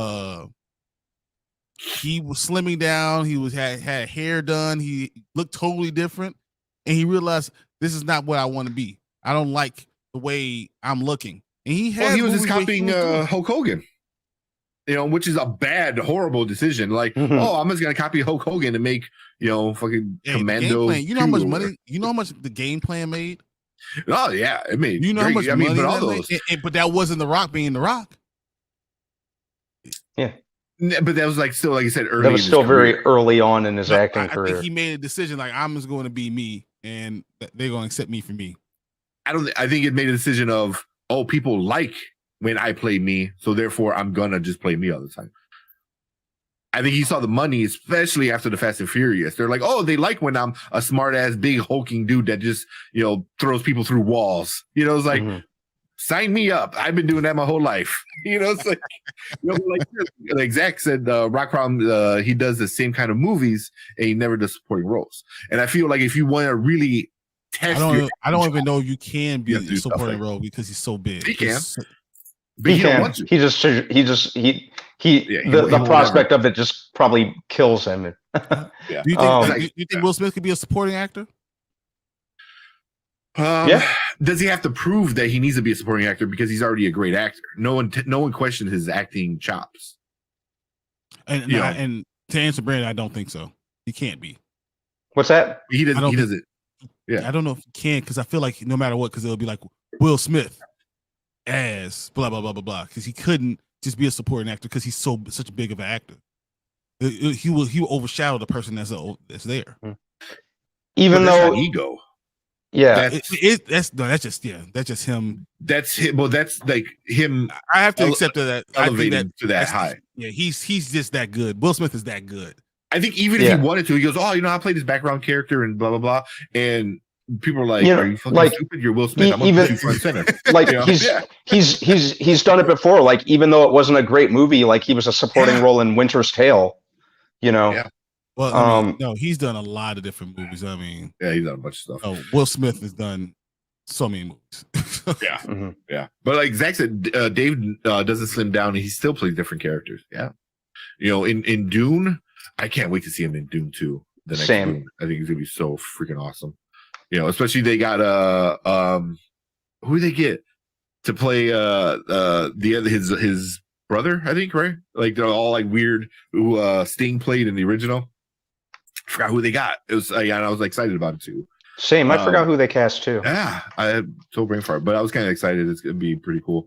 But yeah, Dave never, sometimes even the little bit of a role he had in Blade Runner, I thought was great. Mm-hmm. Yeah. Beginning of the movie set the tone for the movie. But I don't know. He wants to be an actor. I don't know if I see him being that different of a character, but that's just where I'm not going. You don't have to convince me at all. I don't think it's that big of a difference for his character. I don't think he's that good of an actor, but it is what it is. Mm-hmm. Yeah, I mean, I think here he's gonna crush it. It seems like he's gonna be. This movie looks totally different, but yeah, he's definitely gonna be the main. It seems like he's gonna be. I don't know if the main character, but he's the main bad guy, or the main, antagonist, villainous, type antagonist, exactly. Yeah, it doesn't seem like he's a bad guy, but he wants to do something bad to happen. So I don't know. If you're a good guy that does bad things, I think you're a bad guy. Yeah, I don't know, but yeah, that was super way off. Yeah, we veered way off topic, right? Yeah. I'd probably cut that up into like 2 separate videos itself. Like, The Rock, a real actor. I'm still Team Rock, guys. I'm I love everything he is. I love the guy, but what? You can't say that to all the crap you say. No, yeah, I can. I love him. No, you I've always liked The Rock, but when it comes to DC and Black Adam underperforming and him getting booted, he really needed that humbling. He really did. Why? Big time. I agree. Because the hierarchy of the DC universe is about to change, which is that's done right. Like, what has DC done? Like, it's not even he can come in. It's not even about that. It's a matter of him wanting to come in and take over and be the face of it. That was the wrong thing to try and be the centerpiece. I think he wanted to run DC. He's like, I'm in charge now. Everyone's gonna get behind me. I'm Zack Snyder 2.0. It's not your fault. It's DC sucks. It's nothing to do with him and everything to do with DC with what they've done. Him being not DC. It's Warner Brothers. I'm sorry. I don't want to say DC sucks. Warner Brothers sucks. But still, him wanting to be the face of it and take over, I don't think that was going to do anything to improve the quality. I think that was marketing. I think it has nothing to do with him. It was also on him a lot too. He put his own money in it, but he was marketing. He was betting that I'm such a big star that I can make money. But there's something that Tank said. I think this is back in October, saying that none of your movies have grossed that much money. So I don't know why you thought you were going to be able to save DC. That's like not being a great swimmer and trying to go in the ocean and try to save a sinking ship. That's stupid. Yeah. Try to race Michael Phelps. Yep. No, I've always liked the guy, but he kind of needed that humbling. Yeah. Like the guy my foot. I like a lot of the movies he's in, but I know what I'm getting when I watch a Rock movie. Like I know what the movie is going to be, and it's going to be a fun time, a good time. You know what I mean? So, I mean, I'm trying to think of other actors that I know, like, oh, this person's in it. I know what kind of movie this is. Jim Carrey was like that for a while too, until he started taking more serious roles. And then you're like, oh, he can actually act. Robin Williams, it's the same thing. Robin Williams. Robin Williams was the guy with all the voices and stuff like Jim Carrey, and then he took some serious roles, and you're like, oh wow, okay. He doesn't have to like make fart sounds all the time. He did one serious role, and it was amazing, and that was it. Which one? The one him and Ben Affleck. Robin Williams. Good Will Hunting. once he did Good Will Hunting, there was no question about what Robert Williams was anymore. Well, he was in Robin Williams was in Law and Dead Order. Poets episode. Society. Dead You Poets know. Society. But he still kind of was him. What about 1 Hour Photo? Character. When I, Or Insomnia. But it's not as big as Good Will Hunting when Insomnia. he did No, Unbelievable. yeah. Good Will Hunting is where he was put on the map, and that was it. Yeah. There was nothing else you could like. You saw that, you were like, yeah, I can't question his acting chops. He might be the best actor in that entire movie, and that movie's amazing. Yeah, the movie is super amazing. I like what you said. Tom Cruise is like that. Yep, Tom Cruise. And he's my second favorite Lestat. So, Mhm. You know, and Harrison Ford. Harrison Ford, kind of too. Yeah. get off my Again, a plane. nice little action movie. You know, so you know, there's Samuel L. there's things Jackson. It's Samuel L. Jackson no matter what. Mhm. Like That's true. That's true. Yeah. You know, you I don't get a think bunch that of means he's a curse bad actor, but he's still Samuel L. No. Jackson. words. Yeah. Hey, you see Yeah. my movies? That's the way I talk. I mean, Yeah. I'm okay with that. That don't Yeah. change me in my opinion of him. Yeah. I mean, knowing what you're getting from an actor doesn't mean the actor's bad. You know, it just means he found what he's good at and And he's gonna keep doing it. sticks with it. Why not? Yeah. I'm not mad at it. Yeah. You know, so you know that's why I'm like I love watching the Rock movies because I know I'm gonna get some crazy action. You know, he's gonna be either witty or crazy strong or a combination of both. So you know, I like it. Yeah, not knocking him. That's why I say I think he's still a good actor. I just don't because he does similar movies and I don't think that changes him being an actor. You know, he's not John Cena. John Cena is good at being a bad actor. Like if that makes sense. Yeah. Okay, let's go on. Let's move on. All right. Yeah, Yeah. you- Let's you- keep you- it moving, right? You just want to jump in and you just want to do our top 5 now? Yeah, we can do that. So much time. Yeah. Yeah. Ryan Reynolds Reynolds. is a good. Hey, he's always the same guy no matter what. It could be a love story, it could be a comedy, it could be an action movie. It's still Ryan Reynolds. Yeah. He tried doing like love stories too, and it was still kind of funny, goofy, witty. Yeah, I mean, hey, Yeah. he's one of my favorite ones. Yeah, with the best I'm not sure if anyone's seen the movie The Voices with Ryan Reynolds, but that was a good flex of acting chops. If you guys have not seen that one, But he's still Ryan Reynolds. not in The Voices, he's not. I don't think I've seen that one. The one where even Buried, like that was 2015? Buried in The Captive and all that stuff was still Ryan Reynolds. Because I don't maybe he wasn't. Maybe it's just I just see him no matter what as Ryan Reynolds. But definitely maybe is one of my favorite movies of all time. So Definitely that's a was pretty good one. one of my was favorite movies. great. period. But yeah, Just we getting Friends, into this though. or Just what? Friends is one of my favorite. Yeah. Mhm. All right. So we'll do. You want to go first, Brandon, or you, Brian? Either or. Let's go let Brandon go. That's fine. Okay. Yeah. Because I have all this stuff written down. I'm like, all right. Yeah, we did pretty good last time, so we kept it between 9 to 12 minutes. I think Brandon It's the was the middle. No, he was the middle. Really? And then Brian was the shortest, and mine was the longest. Of course, I'm the shortest. I was like, yeah, I like this one and this one and this one. Yeah, yours was 9 minutes. I think Brandon was about 10 and a half, and mine was 12. So, so I was surprised. So it's like, I I thought mine was shorter. Brandon had more information. That's why I felt like. Mhm. And I was like, man, I could get some more information on this crap. But it was all good times. I think no video went too long, which was good. Mhm. But yeah, let's try to keep that up again. Right around 10 right. minutes. All right. ready then, Yeah, wait, hold on. I'm let ready. me- Okay. So I know. So it haven't popped up.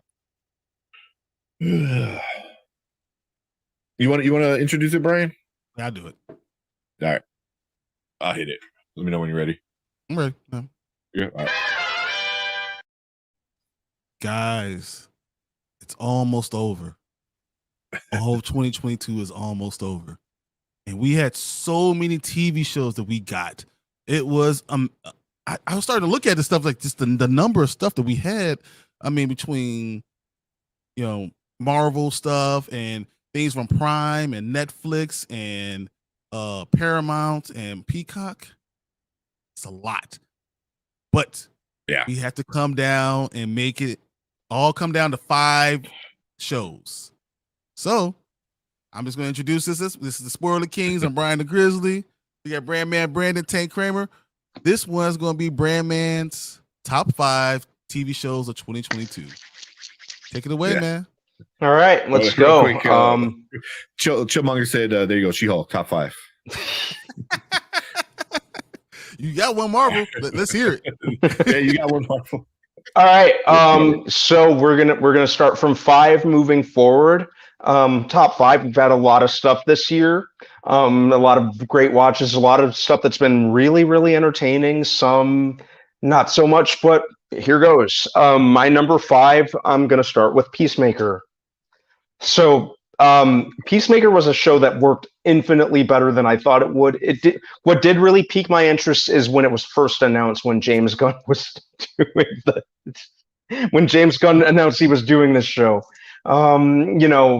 Took place after the Suicide Squad, a character that I never really paid too much attention to until this show, until the Suicide Squad movie. And it was easily one of my favorite things of this year, especially the way that it hooks you in from the opening credits. One of these days, I'm still going to master that entire dance number. So everyone just know that. It really made me come to like a character that by the end of the Suicide Squad movie, I'm like, you son of a bitch. But and it really had great, and he was also really surrounded by really great supporting characters. I really had a lot of fun watching this show.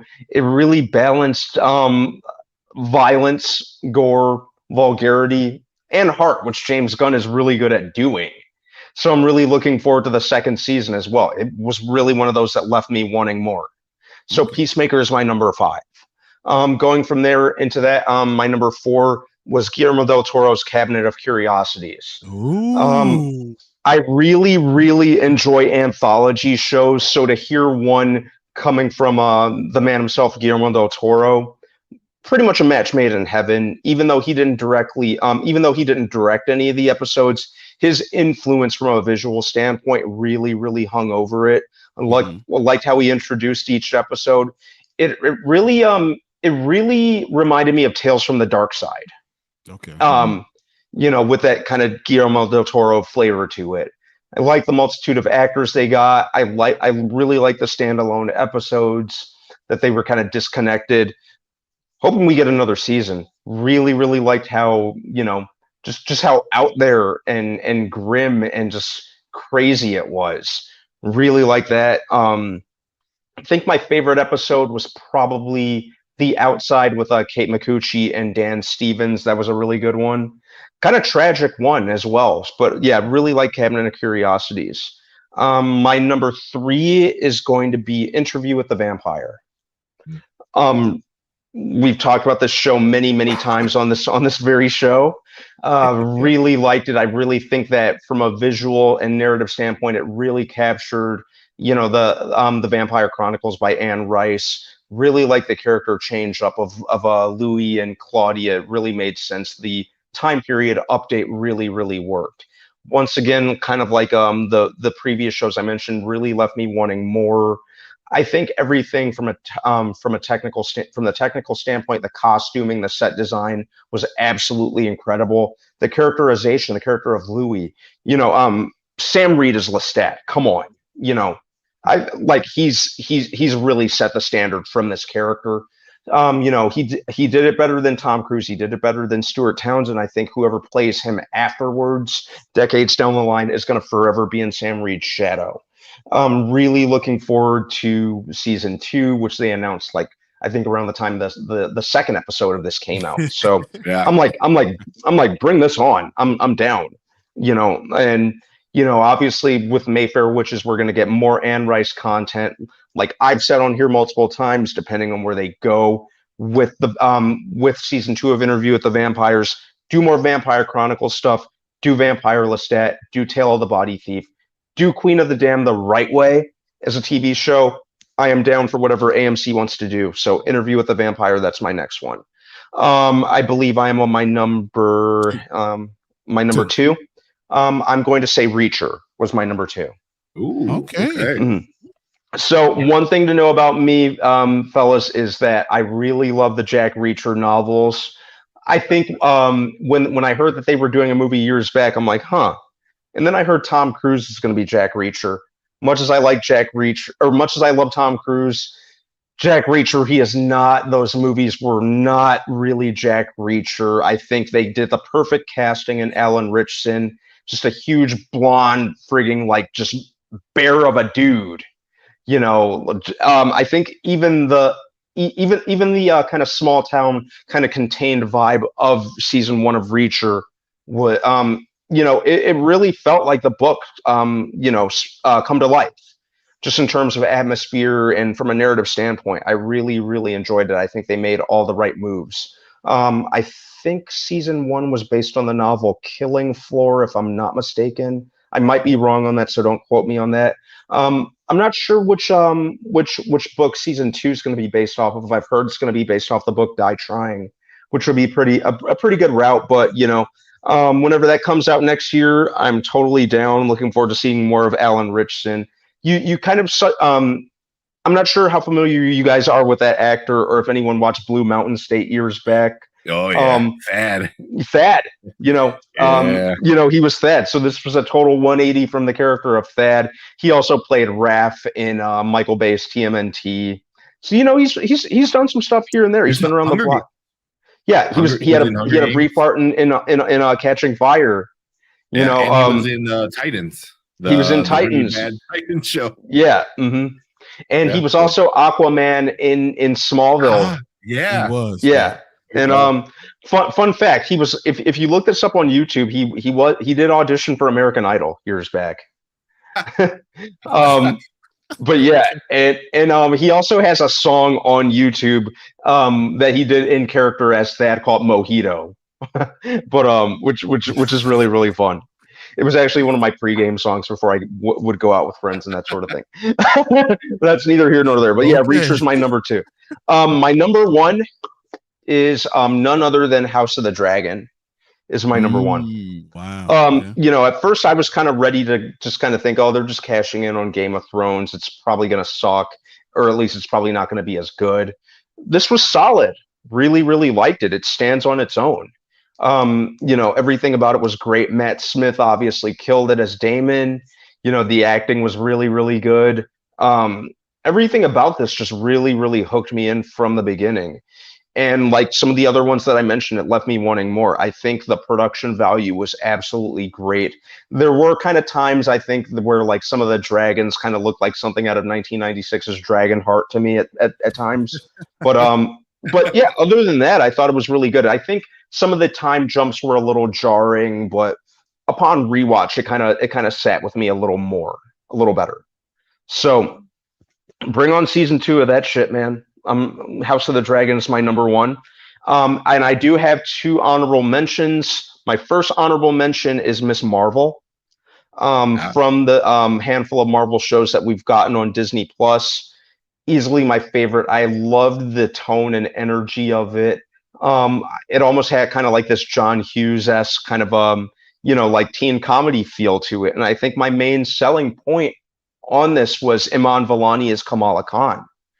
She was great. She's a treasure in that role. She literally is that character, Kamala Khan. And I really like how it embraced the like the Muslim Indian American culture, of it. It didn't shy away from that. I think the worst thing I could say about it were the villains were a little flimsy and one note and thin, but I had a lot of fun with it. From a visual standpoint, I kind of like how you delve into Kamala's mind, with a lot of the things that she sees, and her being a fangirl, her being this character who's very much on the outside looking in this world of heroes. I thought that was a cool kind of angle that they worked, and I'm really looking forward to seeing more of her 8 months from now when we get the Marvels, which is a movie I'm still hoping they push up, by the way. But yeah, Miss Marvel is my honorable mention. And then my final honorable mention is Pam and Tommy on Hulu. What? Yes. Yeah. And I'm going to explain why. It really captured that kind of grimy, kind of sleazy vibe of that entire scandal. But my favorite thing about this show was Lily James as Pam Anderson. she was an actress who I've always liked, but I never paid too much mind. You know, like she literally was Pam Anderson on this, just, you know, from a standpoint, like from a physical standpoint, you know, what she did with her voice. I didn't see a trace of Lily James, who I was used to as Cinderella or from Baby Driver. So the thing that really sold me, and you know, it was very much anchored by her performance as well as her chemistry with Sebastian Stan. Now, while Sebastian Stan didn't look like Tommy Lee, you know, he just looked like Sebastian Stan with black hair. It was the attitude. You know, he absolutely nailed that. You know, there was there was that one scene on I believe it was episode 2 where he's we're gonna call it where he's talking to his friend. That was interesting. I didn't expect that. It was hilarious in hindsight. I'm not sure if you guys saw that show, but if you did, you probably know what friend I'm talking about. Mm-hmm. But yeah, it really didn't shy away from like the sleazy, just kind of dirty nature of that whole scandal. There were some elements that were kind of Hollywoodized, specifically with the character of with the character of Rand Gautier that was played by Seth Rogen. But overall, it was something that, you know, it kept me watching from beginning to end. Really liked that one. But yep, those are my top 5 and my honorable mentions. My top 5 of 2022. Cool. Wow, that's awesome. And those are some great shows. I mean, you know so much about them. You were very elaborate. I mean, if you guys haven't seen one of those shows, take the time. We all have some time off right now. Take a look. I love your variety. Yeah, it's so many things that you're throwing in there. This is a great review, man. So, guys, if you guys got anything else to say about it, throw a comment in it. Please like this video and check us out and subscribe if you haven't subscribed. So, those were Brandman's reviews for the best 2022 TV shows. Let's see who goes next. Thanks for listening. Thanks, guys. Cool. Yep. Thanks.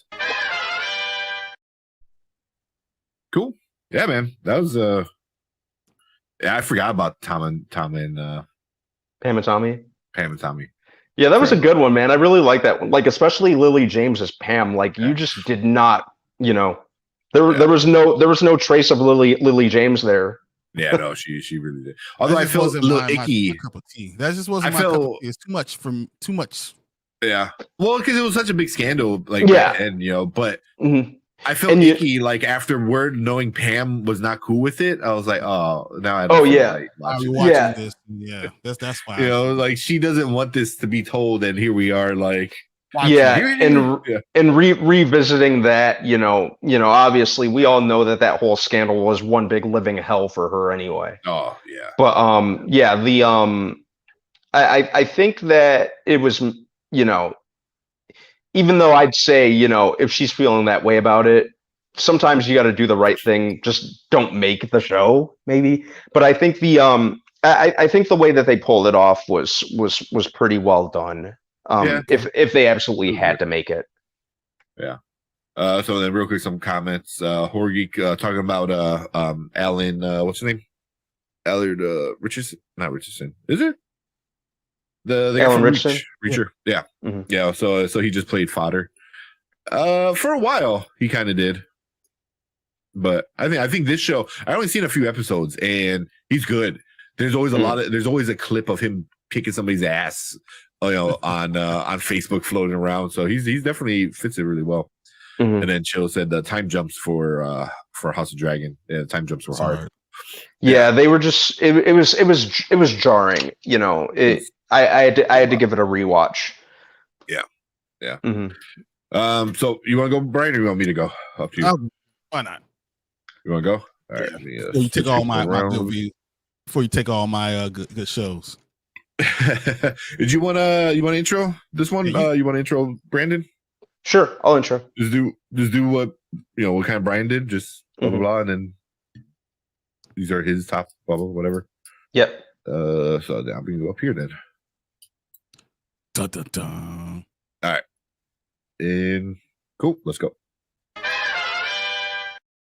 Hey, what's up, fellas? Welcome back to Spoiler Kings. Yours truly, Brandman. My buddies Tank, Brian, We are doing our top 5 shows of this crazy year that is 2022.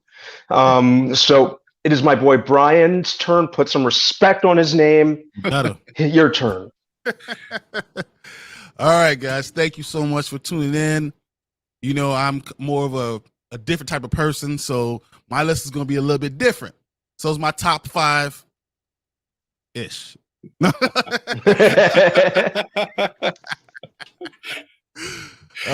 4Z. Instead of having my top 5 list, I have a couple ones that my honorable mentions I like to put in my top 5. So as far as that goes, I'm going to put Peacemaker, as Brandman Brandon talked about the last one, as one of my 5B. It's not 5, but it's 5B. It was amazing show. It kept me interested the entire time. Great action. The acting was good. The story was good. Every week, I remember us coming back and saying, "Wow, did you see this? Did you see this too?" Yeah. It knew what it was and delivered every week. And that's what I really want from a show. I want a show to deliver the action, the storyline. It's not really character development, but every week is interesting. And that's why I really got with Peacemaker. So that is my 5B. My 5A is my personal favorite, The Orville Season 3. It started off as a joke, you know, as just like a joke type of thing, you know, with Star Trek, you know, we're going to be that type of thing. And it kind of developed into this great story. It's a space exploration TV show that we need now. It is very much like Star Trek: The Next Generation, and has great characters, great stories, things that happen in real life that we don't get to see. It's things that make you uncomfortable, but you still need to be able to watch it to be able to accept other people for, you know, what they are, especially when they're coming from different worlds. And that's kind of where we are. You know, you're in your own different world, and you have to accept people from where they come from. And I think that was the main storyline behind the show. That's kind of why I really hope that we get a season 4, but it doesn't seem it's getting much traction. I was hoping for a Christmas miracle, but we get what we get, whatever. That's fine. So those are my 5B and 5A. Now I'm going to go to my 4B. And I put Stranger Things season 4. Came out May 27th, and we had a second part July 1st. You know what it is. It's in the 80s. These are the group of friends that are trapped in that town that's full of supernatural forces and things that are going beyond their world, and they're trying to live, trying to survive. You know, starring Millie Bobby Brown as 11, Finn Wolford as Mike, you know, all the, you know, Caleb McLaughlin as Lucas, Sadie Sink Max, Noah Snap as Will. These kids are really interesting. I really like watching every season. Every time it gets dropped, I spend all night watching the entire thing. Tank still hasn't watched it. I don't know what's wrong with him, but it's been Netflix's #1 show going on for since 2016, I believe. 2016, yes. Yeah. I love watching what happens in Hawkins, Indiana, and I can't wait to see what happens in season 5. So that is my 4B. My 4A is probably gonna be a shock to everybody. I have Interview with a Vampire at 4A. I know everyone thinks that I'll have it higher because it's an unbelievable show. You know, it's basically Louis. Louis is a vampire that lives in Dubai. He revisits a writer who was writing his life story, Daniel. He tells him about his version of what happened, how he became a vampire, and how he had a relationship with his maker, Lestat. And, you know, he has a daughter, Claudia, and how his life kind of develops from there.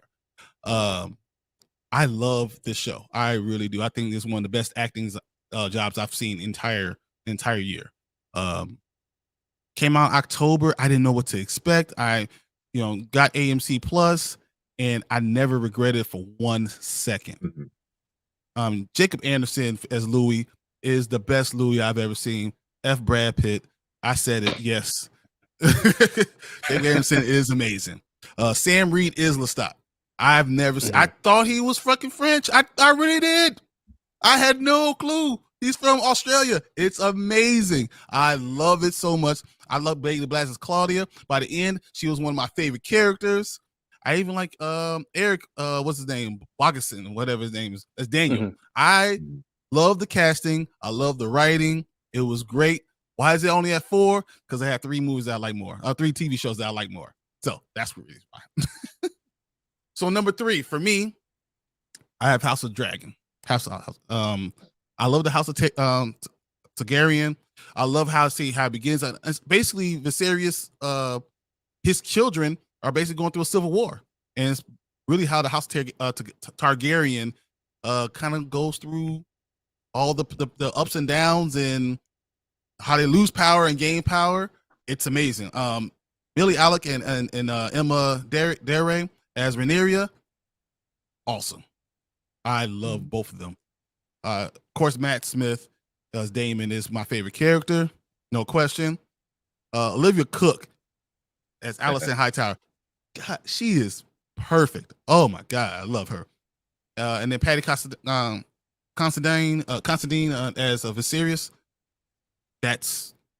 He did the best acting job I've seen out of any episode on any TV show. Like that one walk into the throne room, and it's the throne when his crown falls off and Matt Smith puts it back on his head. It's one of the most emotional scenes I've seen on TV the entire year. So I have that as my number 3, mostly because the time jumps kind of did get me a little bit. It kind of gave me a little headache sometimes trying to figure out where they're going with each one. But each episode was done really well, so I didn't have no problem with that. My number 2 is season 3 of The Boys. Why? Because I love violence, I love superheroes, and I love when they are corrupt and running amok from everything, and it feels like we're powerless to stop them. But guess what happens? We have the boys who get to kind of even the playing field. I loved watching this season. Every week, I was just head over heels ready to watch the next episode. Jensen Ackles might be one of my favorite TV show actors ever, because if you know me, you know I love Supernatural. I've watched every episode of Supernatural maybe 15 times. I still watch it. I'm gonna wake up tomorrow morning and watch it on TNT. So I love that. You know, Anthony Starr as Homelander, Carl Urban as Billy, Jack Quaid as Huey. Oh, I love Huey. Aaron, what's her name? Monty. I think it was. And Andy. Aaron Moriarty. Moriarty. Yeah. And Laz Alonso as Mother's Milk. Oh, I love Marvin. It's just Favorite character. Yeah. So I mean, it was just exactly what I needed. I need a show that is not afraid to go to a mature audience, give them the MA rating, give me all the stuff that actually would happen if these people had powers. That's what we got. So that it made my June to July great. And my number 1 show on my list is definitely Bel Air. I did not think I was going to like this show at all. Mm-hmm. I think, and me having very, very low expectations for this show made me love it even more. It's just a reimagined sitcom from the Fresh Prince of Bel Air, set in the modern day. I love seeing things in modern day and having modern problems, and it's giving more drama. I love the drama of every episode, what we saw. I love the characters. I think Jabari Banks did a great job as Will. Coco Jones as Hillary was amazing. I love Carlton. I love Uncle Phil. Jeffrey's probably one of my favorite characters, and every week it was something else. And I love the Fresh Prince of Bel Air. I thought this was a good job taking the drama end of it, and making it more real life. And I just can't wait for February when we're going to see season 2. So that is my list for 2022. I hope you guys enjoy it. I hope you guys watch some of the stuff. I wish I could have put Picard season 2 on it because I love Jean-Luc Picard, but it was terrible. So it is what it is. So that's all I got. Cool. You want to close it out, Brandon? Oh yeah. So everyone, give us a like, subscribe, comment. Tell us what you guys think. Tell us what you think of Brian's list. Do you agree with it? Do you not? Do you have mixed thoughts? Just let us know what you guys think. Thank you. Thanks, man. Cool. Yep. See you guys See ya. later. All right. Let's get into some of these comments real quick. We got a bunch of people that are coming in. Also, we hit 10 viewers. So I'm gonna give away a movie. We got Zach. Respect. There you go. With a K on it. Yeah, with a K on it. Yeah, running up that hill is not playing in my yeah. On loop. Yeah. Yep. It never ends. Zach said a very Brian list. Hey, I'm just like The Rock. Pretty- I'm me. It is a very Brian list. There we go. Let's she's Mr. Grizz on the big screen. Yeah. And then love Mother's Milk, but I did not like Huey. Really? I liked Huey. I think he's hit or miss for me. I liked him. I kind of liked his arc in this season, though. No, I like that he pisses me off. Like Yeah. literally, I think he's made to in the comic book. He's a constant aggravating character, you know, like in the comic, Mhm. you know. And I think he did. What's his name? Jack Quaid. Quaid. Jack Quaid. That Quaid. Like really crush it, you know. And then his dad being what's his name? Dennis Quaid? Dennis Quaid. No, in the show. Oh, Simon Pegg. Yeah. Simon Pegg, who the character in the comic book is drawn after. So it's like, and then Simon Pegg is coming back for the next season. So that's gonna be pretty awesome. Yeah. It was Chill said, "Did you hear Jabari Banks freestyle?" I did, and that's what made Did me you? stop. I almost stopped because when he said that, I almost brought up that the comment. I was like, no, let me finish what I'm doing. But Is it good or bad? it was actually pretty good. It was good. Okay. Yeah, I think that's how I think how he got the role. That he was like, show that he could do that. He Ah. has that swag and he has everything that you need to be Will Smith. Yeah, like a young Will Smith. Yeah. Yeah. Hillary. Yeah, Bel Air is underrated. Bel Air was super underrated. I really, Yeah. super underrated. Yeah, I went in not knowing what to expect. I thought it was gonna Be awful. I thought that Yeah. makes me even my expectation was so low. And then Yeah. he hit it, and I was like, oh man, this shit's great. Yeah. Yeah. What else we got? Where we at?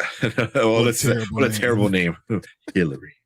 And then hello, what is up? So sorry we didn't bring up comment right away. We were kind of recording a segment. Mhm. So and Horgika, I ended up watching Bel Air because of Twitter hype. That's one of those that kind of does live up to the hype. It was you a thought lot better. he's talking about the Breakfast Club. I saw what he did on. I gotta see which one it was. Which you must have heard a different freestyle. Watch the trash one in the Breakfast Club. Okay, so you seen a good one, and then Chill saw a bad one. So You probably saw the live one. Yeah. What did I say? I saw his on. It was on his Instagram page. yeah. Oh, here Yeah. we do that. Let me find a movie, everyone. We got some movies. So be ready. Have movies anywhere ready to go. There we go. Let's do it. Yeah, that's the one I saw. On YouTube. Do I do a rock movie? You should. But I won't pull that up right now. Or a Batista movie. Oh my goodness, you guys killing me.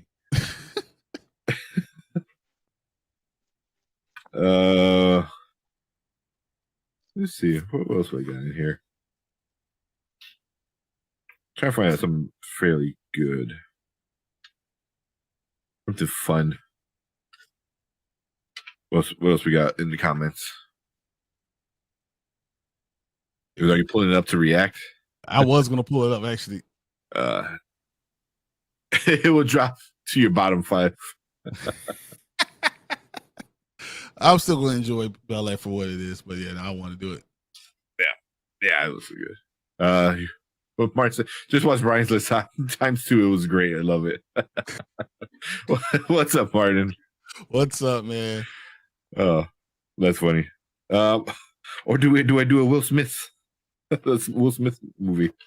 That's funny if you do a Will Smith movie. Do that. Let's do that. You'll do Wills? All right. All right, cool. So be ready.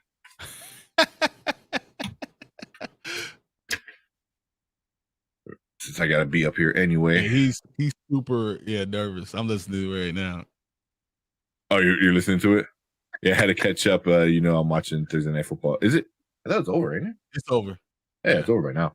And oh my god, You did a good job, Michael Parsons. Good job. Oh boy, I was so I'm like, fuck, do I play him? Do I not play him? I really want to play this and that. Thank God I did not play. I can't believe a fumble recovery only got you 1 point. Yeah, I know. But whatever. but all right, everyone ready? Yep. Bring it up. Here is what? There we go. There is a digital movie for everybody. King Richard won an Academy Award for that role. It was amazing. He did a great job. Yeah. I think well deserved. It was definitely leading actor, best actor performance. So everyone got it. 4, 3, 2, 1. Done. Bam. Cool. So yeah, if you redeemed it, let us know in the comments. I'd like to see who gets it. What say? These after game stuff is great though. Oh, you watch all the post game stuff. Oh man. Yeah. Yeah. He tried to remember something that he already wrote. That's the problem with that. Yeah. Yeah. He's a very young kid. So how old is he? Was this like right before the show started? No, this is like part of the hype for the show. Yeah, well, it is what it is. He's 24. This was like that's recent, like last year. Oh damn. Those like March. That was in March, like right in the middle of doing because the show ended March 31st. It was like right in the middle of the first season. First season. All right. Which one of you guys want to do my intro for my top 5? I guess I'll do it because Brandon kept on freezing up during his one. It froze up? A little bit. A little laggy. Damn it. It's all good. It's all good. All right. I will do all the rest of this stuff, man. All right. You ready to go? Yeah, I'm ready to go. All right, here we go. And welcome back to Spoiler Kings, guys. I'm Brian the Grizzly here with Brandman Brandon and Tank Kramer. 2022 was a long year. We had a lot of shows in it, and we're gonna give our top 5 list. This is on Tank Kramer's time, so let's give it to him right away and take it away, man. All right, cool. So I got a few out there, like Brian said, there's so many shows this year. So I got a few honorable mention I'm going to sprinkle in between. So I'll start off with the honorable mention that almost made the top 5. Top 5-ish too. See, my top 5-ish. So I got. So you got to check out Brian's video for the joke about that. But my first honorable mention is the one that almost snuck in. I couldn't figure it out, but Murderville was great on Netflix. It was such a funny show. It was improv with like kind of scripted and stuff like that. Very kind of different and funny. Loved it. Super fun time watching it. Marshawn Lynch just proves why he is just like the best. He was great. So yeah, Murderville was my first honorable mention. But my official list starts with number 5 with the House of Dragon. So for me, I'm putting House of Dragon right in number 5, just because it was great. I feel it looked great. It was fun to watch. There was a lot of issues with it, with the time jumps, like everyone was saying, but also it was a lot of like more political intrigue. So I was like, it kind of like dragged it out a little bit for me. But what it made up for in the acting from all these great, amazing actor and actresses was some of the best stuff I've seen. Matt Smith, the guy who played Viserys, like all of them were great, and that's what made the show. Yeah, Patty. That's what made the show to a top 5 was the acting, because the story we kind of seen it before more or less in Game of Thrones, but this one was the acting was on a whole nother level. It was great. So that was my number 5. My number 4, which a lot of people were talking about it. It kind of died down, and we'll see with season 2 and stuff like that. But The Sandman on Netflix, I love that too. I watched it, and as soon as we started watching it, me and my girlfriend, we binged it because we just could not stop watching it. And we were late to the game, because, gave birth to a child. so a little late to the game, and we're, stuff like that. So, but literally like the weekend, the first few days after we brought him home, we were just like, oh, let's see what this is about. And then we stayed up all the time anyway because of newborn. So we just binged The Sandman, and we loved it. We loved The Sandman. And I cannot wait for season 2. And I think Neil Gaiman just was he was smart on holding off to something that made sense. I think he was picky with how it got done and who did it. And he was okay with a lot of the changes they did and stuff like that. So I liked it. So yeah, Sandman, I want to see season 2. I cannot wait for season 2 for it. So that's my number 4. My number 3 is Interview with the Vampire. So we just did a big thing about comparing some of the movie and the TV show and stuff like that. For me, the TV show is so much better than the movie, just because it, like Brandon said, it gives it time to really expand into some of the characters and their relationships with each other. It's really cool. Even itself, like Louis, there's a lot more self-conflict and soul searching just for Louis, so that we didn't see in the movie. And like you got Jacob, Sam Reed, Bailey Bass. Oh man, they've crushed it as those characters. It says seeing Jacob and Sam, how close they are outside of the roles, and then they brought that in, and you could tell they're friends. So seeing them together was really great. I loved it. And but the story is what made it, because we know what kind of happened, but it kind of takes the movie and makes you second guess the movie, because it's kind of a loose continuation of the movie, but it's also it just plays into so much of the other parts where can you trust Jake or Louis as the narrator?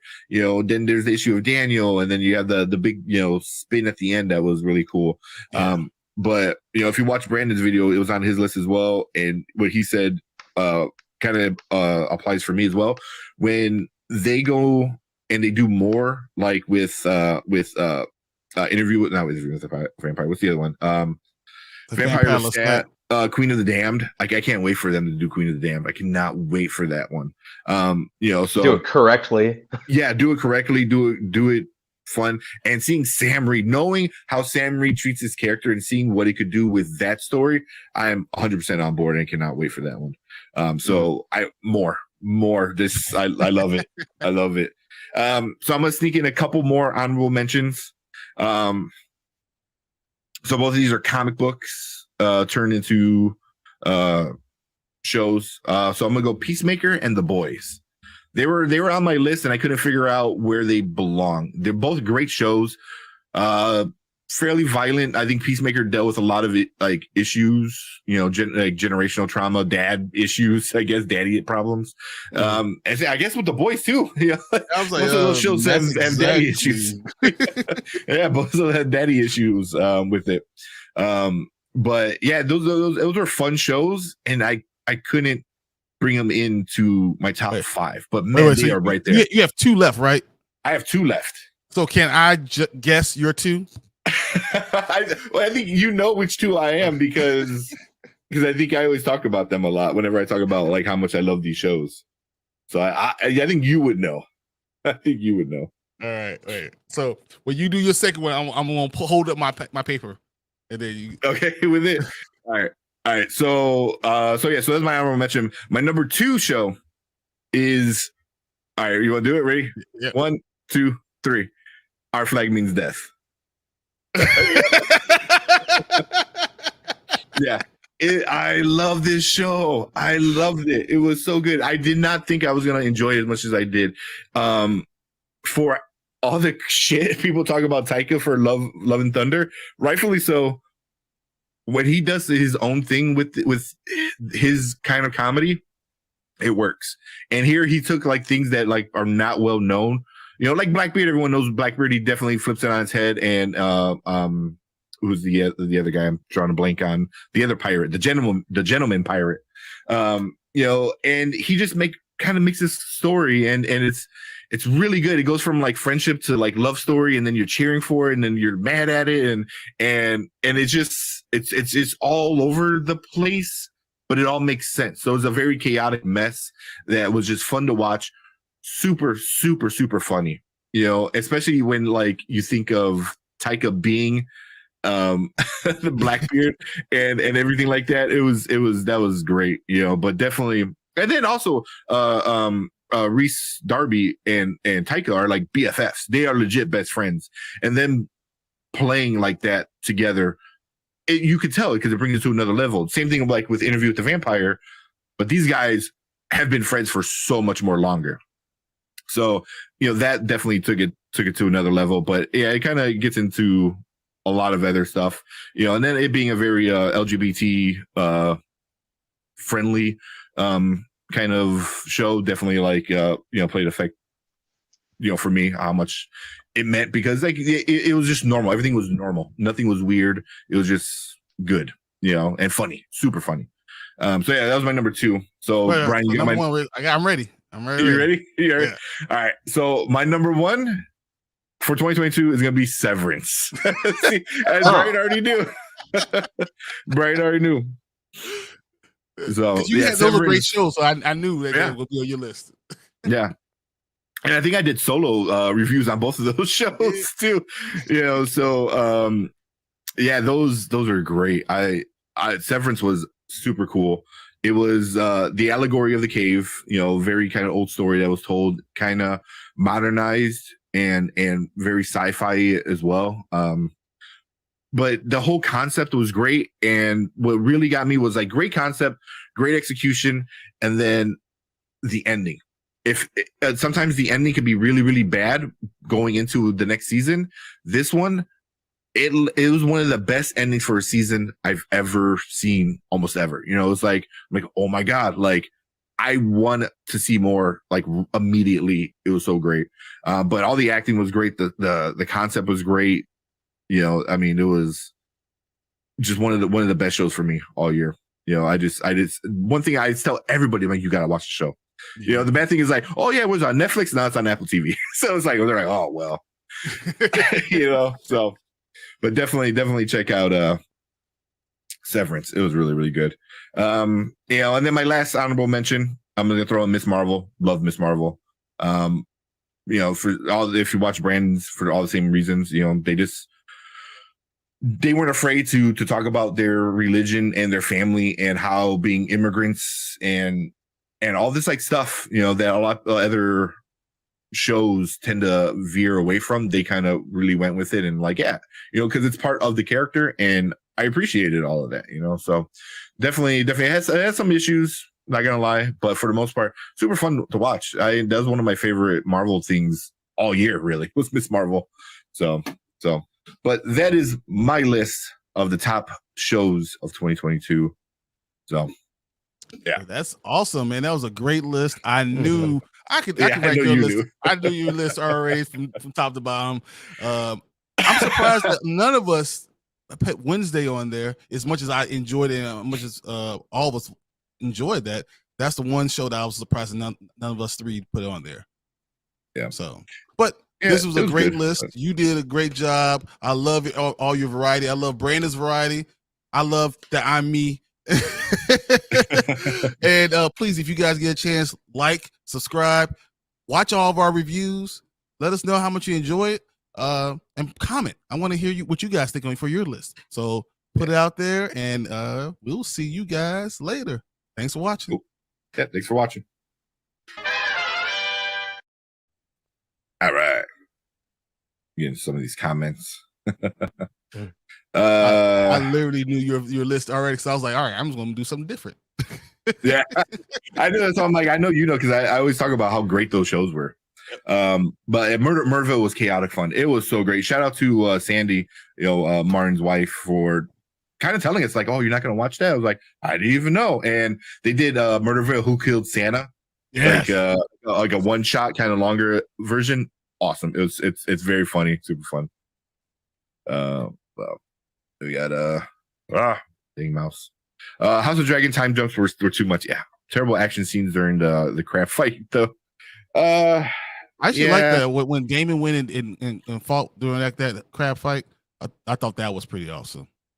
Yeah, I think that's just an issue that Game of Thrones has. Is just weird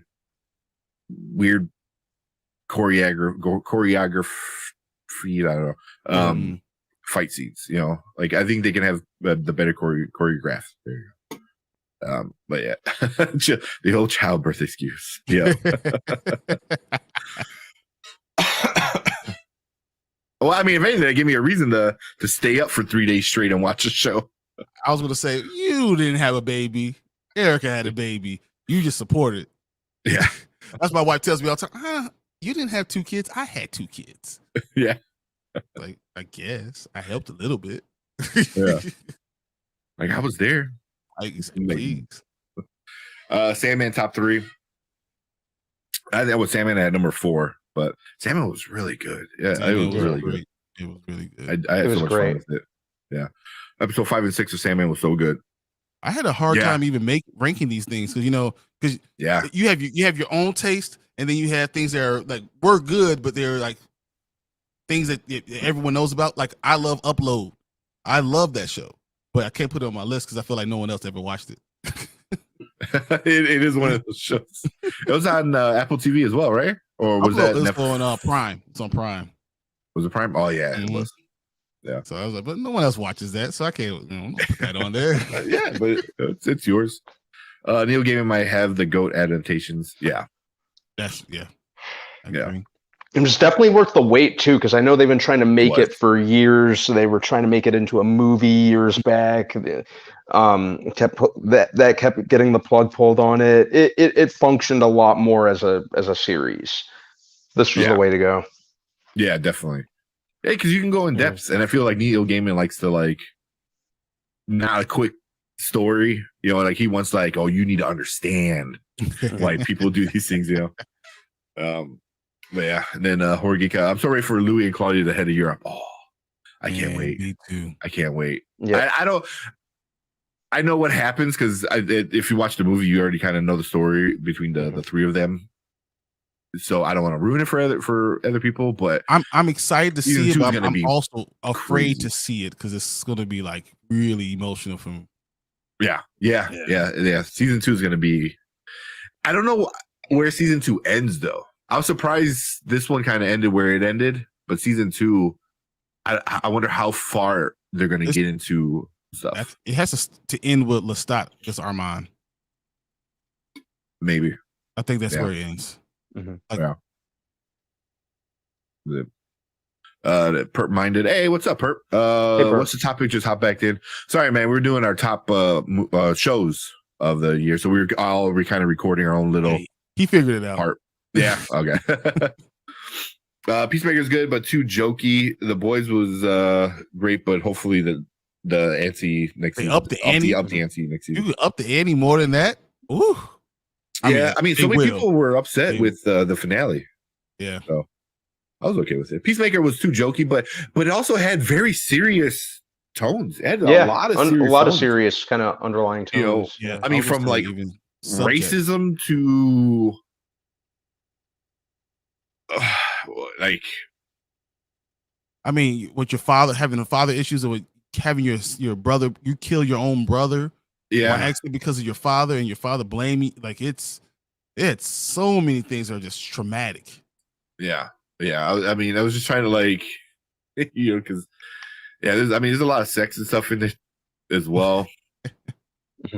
Yeah, you know, it was jokey, but I feel like James Gunn is pretty good at like throwing a joke in on a serious moment that the joke amplifies the serious moment, but in an awkward way, you know. And I feel like I feel I do that a lot when something's serious. It aggravates my girlfriend to all kinds of hell.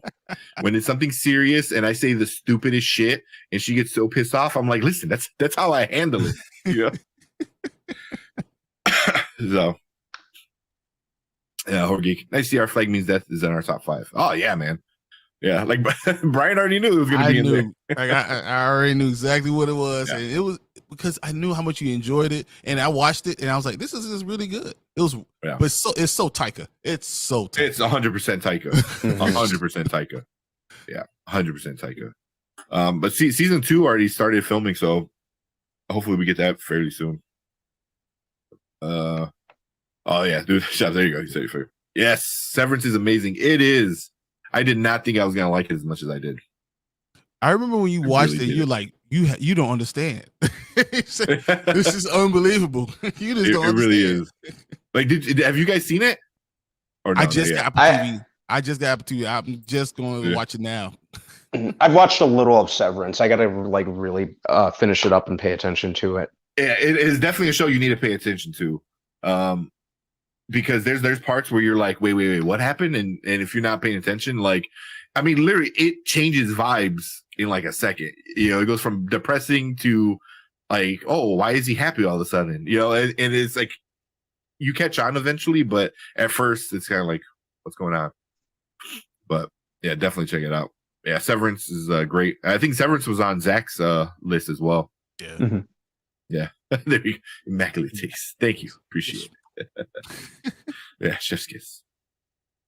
From the Bear, yeah, Wednesday or something anime would be at my time. Yeah, Perp's an anime fan. You know what? I almost put Attack on Titan on it. I wish they finished this stupid fucking anime. I thought that was going to be your honorable mention, honestly.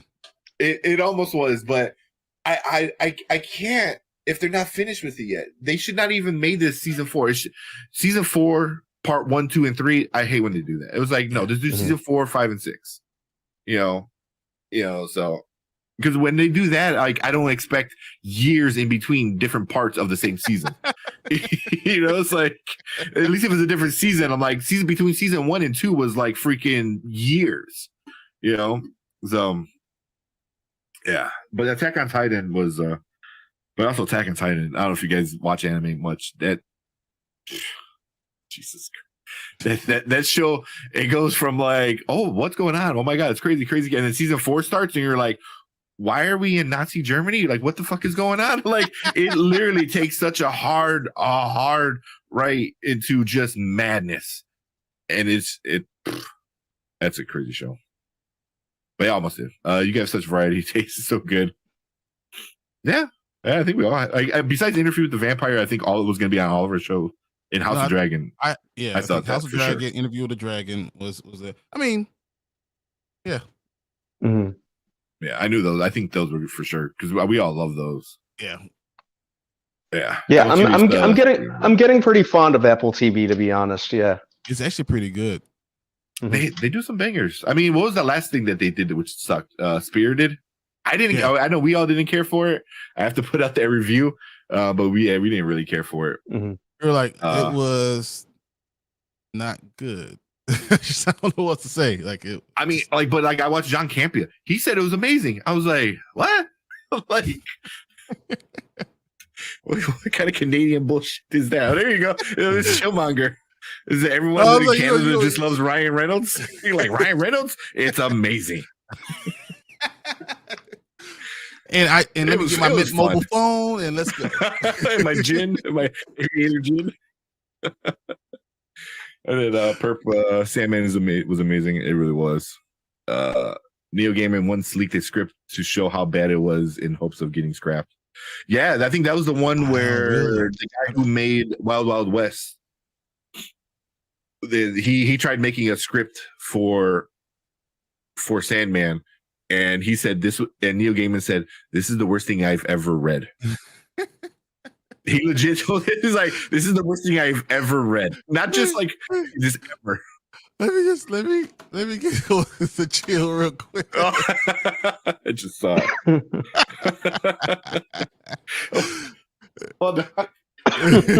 Thumbs up. That's so hilarious. So, man. So I bought some Funko Pops, and I also got this one. You eagerly? So there you go, chill. It was on insane discount. I'm like, I have to buy it. Oh my gosh. It was like, come on. He's holding the flag and his ego is like, it's so stupid. Oh man, that's funny. Yeah. So, oh man. Where we at? Wish y'all watch more anime because Bleach was good. That man, Bleach. Mhm. Bleach is for me is always I watch a bunch of it and then I stop for a while, and then I watch a bunch of it again, stop for a while. That's how My Hero Academia with that one. Academia. Academia. Yeah, Yeah. I watch it for watch it and then I'll stop and then I'll watch it and then I'll stop and I'll see the season and then I'll do something else. Yeah. I think it's what season 5 or 6. I think. Five. Or, Yeah, I because heard I know Academia. Martin loves this too. yeah, Marvin loves it. He loves it. Chainsaw Man was really good. Chainsaw Man is really good. I have to get caught up. I'm a couple episodes behind, but I do watch a lot of anime. I know it's not like, I guess it's getting more popular for sure, but when I was first into it, like no one was into it. It's Like huge. no one. People love anime now. Yeah, like Initial D. Oh my god, I loved Initial D back in like early 2000s. Oh man, I have all their cars. I have the Hot Wheel versions of all their cars. Mhm. So it's awesome. I love that. Heard. Yeah. Attack on Titan was eligible. You didn't select it. I understand what you're saying though. Like, Yeah. you need to finish the damn season. Yeah, it's like an untold story still. At least like everything else was a completed season. Yeah. So like a certain story ended. Like there is like I like what like, and I think only part 2 came out this year. Yeah. Part 1 came out last year. I 2021. believe. It was 2021. I Yeah. tell you, it was definitely 2021. And I think so we're getting season 4 is taking 3 years.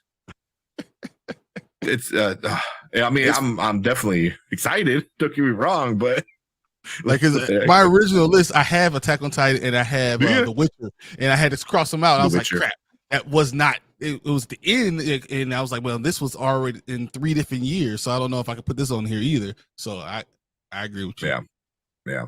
But The Witcher was on my list, but It was 25. It was just- 12, 18, and Yeah. and that's why I was like, oh, well, that's 2021. This doesn't count. Yeah. Oh yeah, that technically. Mhm. Was it AMC's new animated series called Pantheon. Pantheon? Mhm. It's great. Definitely recommend. I don't think I gotta check that one out.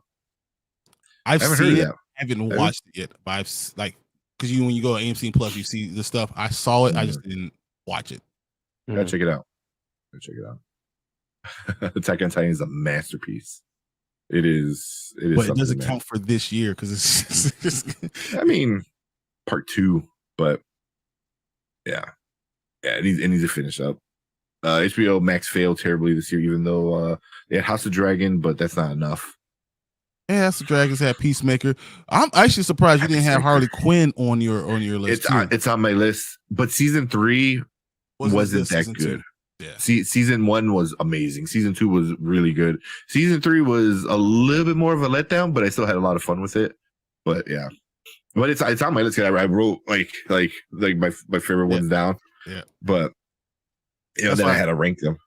that's mine. Yeah, Yours, yeah. You're like,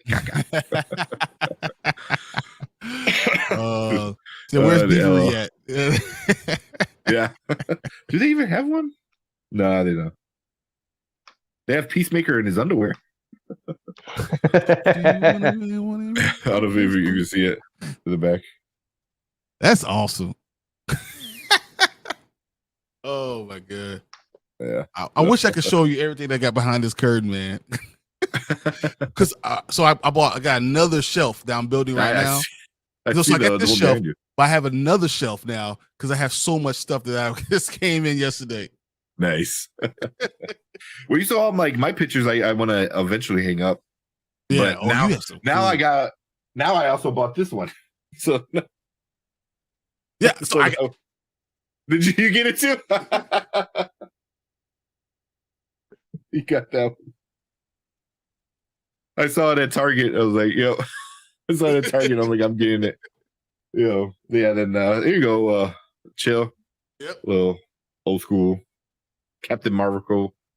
So yeah, they still got our Captain Marvel here, even though it's Monica Rambeau. Finally got. Oh, you got it. Nice. Finally came in.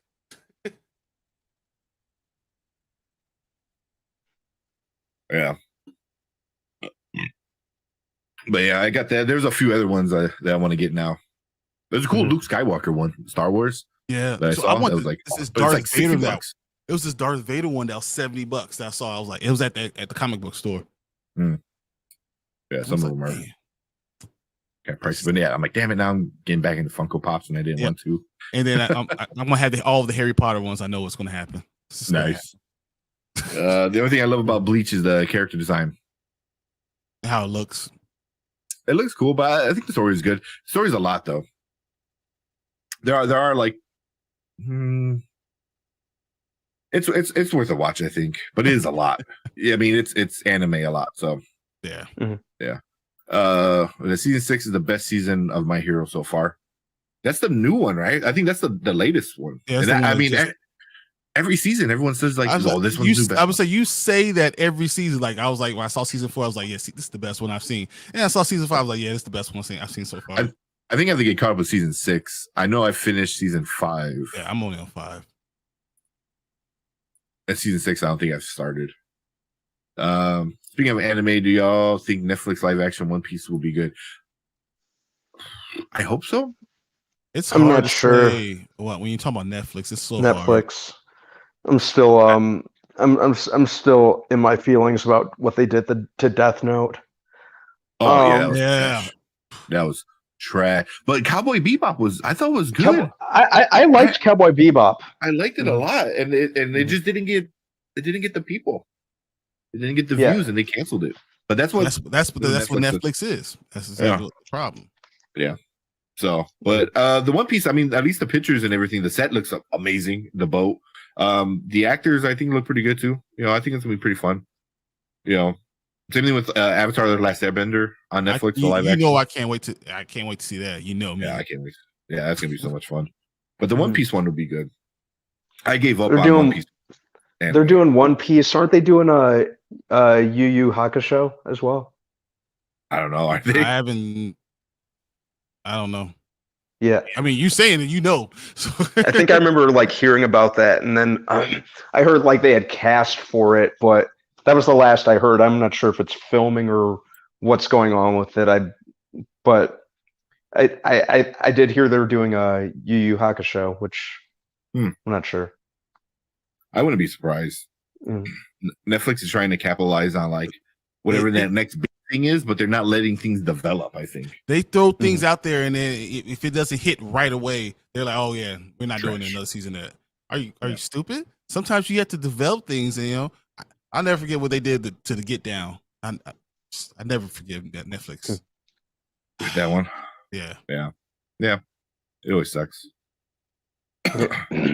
Was it Mappa also is animating everything under the sunlight right now? I don't know which one that one is. Yeah. Sorry. HBO. HBO. Euphoria was super big. It was. I didn't watch that one episode, but my wife did. She loved it. It doesn't exist for me. People love it. There you go, Zach. Yeah, loved it. People are losing their mind for it. I don't like drug use. I was never able to get into Euphoria. I gave it a couple episodes. It wasn't my cup of tea. I think there's an age range for it. Yeah, I find it annoying and try hard. Because we're old men now. Like, we're so old. I'm thinking like, man, we all the same age. That's why. Yeah. Like those damn kids. That's stupid. It's kind of like when we were kids and we found movies like the movie Kids like the best thing since sliced bread, and now I'm like, why did I even like that? It's so annoying and just try hard. We're old. We're old. That Funko Trap. It is. Get you every time. I stopped for a while, and I'm like, all right, I don't want it anymore. Yep. And then you get one, you're like, oh man. Oh, but that new one's out. You know what You see happened? that one? I got Namor, and that's when it started all over again. I was like, here we go. Here we That's go. what happened. That's what happened. My girlfriend, she loves the new Namor, so I got her that one, and I'm like, oh look, that's there. Oh shit, okay, let me get that one. And now these covers, I'm like, oh, the covers are awesome, like Yep. the one with the comic covers. So I was like, damn it. And then she got me for Christmas, she got me Day of the Dead Batman Funko. Oh. Yeah. And Harley. And then on the box, because now I'm going to start looking for it, and now I'm going to spend some more money. This is just ridiculous. well, then she got me that, and then on the back of the box it shows you the other ones. I'm like, oh, there's a Day of the Dead Joker and Bane, buy and buy. So now I bought those. It's like son of a bitch. I'm like, I have those base for these things, man. Oh my god. Love Euphoria. Facts, I'll never forgive them what they did to Death Note. Netflix ruined it. They did oh god, that was so bad. it was so bad. Just delete it forever. Why can't they burn that movie? Give us Batgirl back and we'll give you Death Note. Burn that one. No one wants to see that again. If somebody gets the actual Death Note in real life, can you put Death Note, the Netflix movie? Oh yeah. Put that in the book. Horror Geek said, I love season 1 of Euphoria. Season 2 is a mixed bag for me. I haven't seen I just can't get into it, man. Just not me. Yeah, it's not my cup of tea. My wife loves it, and she has great taste. She really does. I just can't get into it. Yeah, same. Yeah, it's just not for me.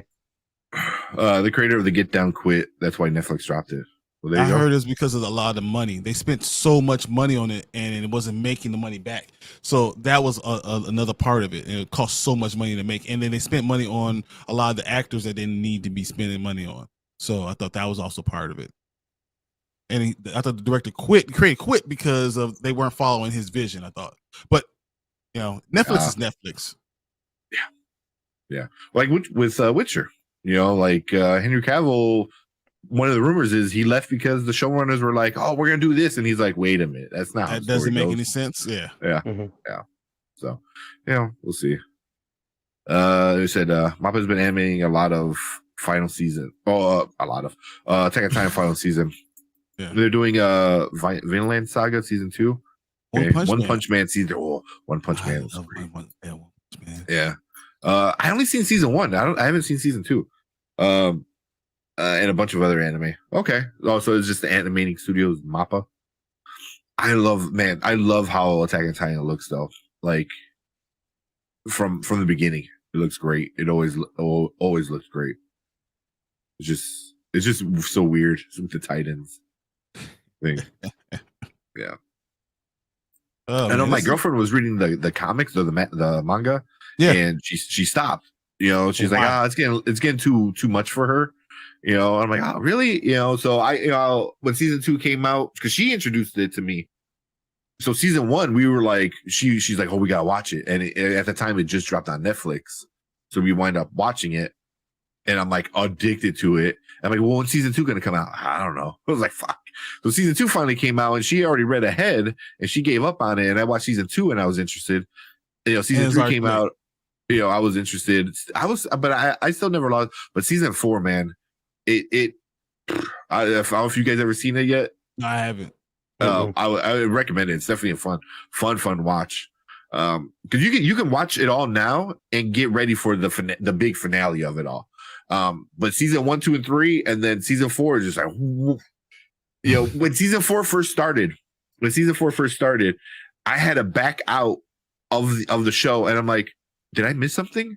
Like, was there a movie in between the seasons? Like, because you talk about time jumps with House of Dragon. Yeah.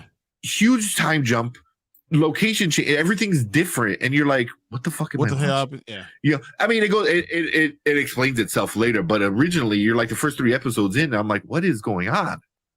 I don't like shows that do that because you have to watch the stuff that's not necessarily part of the show to catch up to what's going on.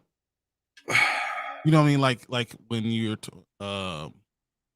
I mean, it's all a continuation. It's all one solid story. But season 4 starts off in such a weird way where you're like, "Did I miss something?" But Mhm. you know, And then but when you you watch know, it, they actually explain why. yeah, how it you goes got back here. and yeah, Okay, you know, okay, I got you. you know, but yeah, like, there's parts where I watched it, I'm like, what? You know, because also I guess the animation was a little bit different, not too different, but you know, which makes sense because of purpose saying that Mappa did the final season. So, but yeah, it's a fun show, man. I highly recommend watching it. Highly recommend watching it. It is. I don't know if it's a masterpiece, like Zach was saying, but it is up there with one of the best like animes. You know, you're gonna be over there like saluting with your hand over your like the way they do and shit, and you know, like yeah, like my middle son, my middle name for my son is Levi. Yep. So there's a character Levi, so we bought him the little like emblem, you know, that he rocks. Yeah, so like that's going in your little jean jacket. Yeah, That's cool. I can't wait. Yeah. this is how long I have to wait for season 2 of Arcane. Yeah, give me more Eco and Jinx Netflix. I have to finish watching Arcane. I think I started to, and it was good. I don't And think then- I even know. started. I don't know what happened. I just, you know, sometimes you just stop. Yep. Because you don't have time, and then or something else caught your attention, and you try to go back and you just don't get it. Yeah. And get to I think that's the issue with Netflix too. It's when it's all dropped at once. Like I feel like if I don't watch it all right away, then I just miss out on it. You know, like Stranger Things. You know, no, that was your fault. before season 5 comes out or season. No, you're not. What season's coming out? It'll be I season know. I 5. want. I will. Because No, we keep talking about it more and more. I believe and more, and we're Erica. I believe Erica would do it. She'll just tell you what. Yeah, it was good. no. Usually I'll watch it and tell her it was good or bad. I was like, oh, you should be watching. Because I think I'm getting her back into Attack on Titan. I hate filler. Mhm. I hate It filler. doesn't. It really doesn't have any filler. It's like almost every season 2 a little bit. Season 2 was a little bit filler-ish-y, but it wasn't bad. But season 2 was kind of like, I'm like, okay, but it's not bad. It's not like Dragon Ball. If you ever seen Dragon Ball Z, Oh it's my like god! one Oh fight. my! Don't. Yeah, Let's not even go there. yeah. But that's why I like Super though. Super didn't do that, but Dragon Ball Z did that. It was like Like, you here's have- the bad guy, one fight, and then they're screaming for 5 episodes. Yeah, exactly. Yeah. To be fair, Arcane was released weekly in 3 arcs. Was it? Mhm. I don't remember. That might be why. I might have watched some of it and then just stopped because of if it was weekly in 3 arcs. I don't know. I mean, everyone always talked about how great it was. Mhm. Like I that's just I never started, so No? I need to. I don't want to. It looked cool. The animation style was cool. I like that. I like that. Really On like my that. list right stuff. now. Arcane Sight's slow, but it's amazing. Yeah. Arcane's probably my favorite video game adaptation ever. Because it's what League of Legends? Right? Yeah, I never really played League of Legends. Me neither. Yeah, I was never big into it. I mean, people freaking still play that on Twitch and everything.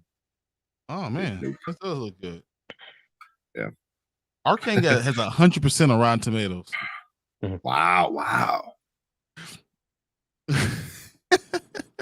100%. That's okay. I'm naming my firstborn Aaron. Aaron Yeager. Yep, League of League of Legends. Legends. Although, like we did Levi. I don't know why we picked Levi, but it went with it like Lucas Levi. We're like, oh, that's a good ring to it. And then Levi, I was like, oh yeah, like Levi from Attack on Titan. Yeah, League of won. Legends. And won a bunch of awards. Yeah, yeah. All right. Guess what? I'm going to be watching tonight. I thought I was going to go to sleep. Guess it's not happening. Not today. Yeah, I'm not sure what I'm watching tonight. But I now know. I am logging off and I am going to bed. Yeah, you need to lay down. I Yeah, am I'm going gonna- to bed. You guys, I'm gonna, you guys go to the comic book store this week? Not yet. So you haven't grabbed I don't know if you see Deadly Neighborhood The- Spider-Man. Not yet. I I know meant that to- came out. Go ahead. I Brandon. meant to do it today because I was over in Lakeview. There's like several comic book stores over there. I just after the gym and shoe shopping, I'm like, I just want to go home. I'll do it tomorrow. When I was there, I was looking at Batman and the Joker, the Deadly Duo. Hmm. I got like 3 of the these variant copies. And then I got the part 1 and part 2. Nice. Of it. Nice. That's a cool cover. Yeah, it's very cool. I like that. Yeah. Yeah. Lost covers are not cooperating. Yeah. I have they never all do. of the Batman Definitely vs not. Superman. I have like 9 of the variant copies. Is that run any? I- Is that run any good? I've been thinking about picking that one up and catching up on it. Batman and Spawn? Yeah. Yeah, I enjoyed it Yeah. a lot. Mhm. I really I- enjoyed this. It was good. It was good seeing them together. And Yeah. the story Like, made sense, and I thought that was the best part. And realizing how close they are to each other, and it's good. Mhm. Yeah. I would say I have 9 copies, so if you of the same. Jeez. I think I only bought 4, like the main cover and then 3 variants. So I didn't buy the main one because I was like, hey, everyone has the main one, but I bought all the variants. Well, I bought the main one so I can actually read it. I didn't want to open up the variants, but I know, Deadly Neighborhood Spider-Man came out. Love Sick 3 came out. Yep, I got that. Blue, I had Blue Beetle 2 came out. Alien 4 came out. Nice. Alien is a great series if you get a chance to read that. The Alien one, they've done a wonderful job. So With it. Miles Morales, I believe 2 came out, and then I just put everything else on my list. I was like, just pull this crap and just give it to me. Hmm. Yeah, because the Lost Years for the last Ronin comes out like the 3rd week of January. I was like, Yep. I don't want Was to reading up just on go that. back and forth on this. Just put them to the side for me. I was reading up on that. Yeah. I know, because there's no major. I don't think there's any major Green Lantern runs going on right now. No, Is I there? don't think there Yeah, I are don't either. think so. So John Stewart, the Emerald Knight, just dropped though this week, and I didn't know. And when I saw it, I was like, "Oh, yes!" So I'm super excited about that. I really want to read that. Mhm. I looked for a Yeah. Funko Pop of Green Lantern for you. That's what I was like. Let's see if I can find John Stewart. I got a John Stewart. I got a It has bunch to of be them. different than one you already have. Cause I know what you have. Yeah. Yeah. I mean, I got the really the basic one. That's what I wanted to originally, just all the basic ones. But they just released the Kyle one on Target, and I couldn't find it anywhere. So I found one that was a little beat up. It looked like it had a little rip in the back at another Target, and it was a Target exclusive. So I went to buying it. So I was like, Hey, this is a good question from Chill. Do you think the Emerald Knight identity sticks? no. There's no doubt. No. I mean, it's not. No, it's kind of cool. I think it's just it's a cool name. I like it, but I don't know if it sticks. I hope it does because it'll give him a little bit more of his own identity. You know, because I know like Chill doesn't like having all of that, but also I feel like being a Green Lantern isn't like a mantle. You know, like they're claiming like Black Panther is and some of these other shit is. You know, that's like, but I feel it's more of a title. Yeah. than anything. It's an organization. You know. Yeah. It's an organization. That's a good word. Yeah. Mhm. Yeah. That was it. You know, Yeah, the I Green mean, Lantern they're- Corps. Yeah, exactly. You know, so you know they're space cops. You know, so Mhm. it's like being a police officer doesn't mean you only get one police officer. You get a bunch. You know, Yeah. so that's why I doubt it because it doesn't seem like James Gunn doesn't give a shit. But I Mhm. hope like he can literally throw here's all 4 of your Green Lanterns and just have them in different spots. You know, have John Stewart be part of the Justice League. Have Hal Jordan do space shit out there. You know, like Kyle and Guy can do local Earth stuff. Mhm. You know, I think you could do some cool. You know, Jessica, I really like Jessica. I thought she was cool. I didn't care for what was his name? I just really didn't like from him. He was like the big thing was like he was Muslim, so people lost their damn mind for that. And for you know, so I can't remember his name. Me I neither. really didn't care for him though. They didn't really develop him well. Is it Sam Bass? Yeah, Baz. Show him your tattoo. Yeah. Oh yeah. You gotta get it. They gotta get it touched up. Nice. I like that. Yeah, do I have? I don't think I have any Green Lantern stuff on my shelf back here. Down there. No, I think it was upstairs. Wasn't it upstairs? No, I mean, I had the Funko Pops that are up here. You can't see it on camera, but I got a bunch of art, Green Lantern art. That's really cool. I got a lot of it, I guess. Well, damn. Yeah, I just don't think it's gonna stick. You know, because when you say Green Lantern, the first thing you think of is just like, I don't know. For me, I always think of John Stewart because that's who I grew up on. You know, I didn't know Hal until I started reading the comics. Mm-hmm. You know, Hey, and if Luke and Obi-Wan This are in one- their prime and both have Bankai, who wins? if Luke and Obi won, I want to say in their prime. That's the thing.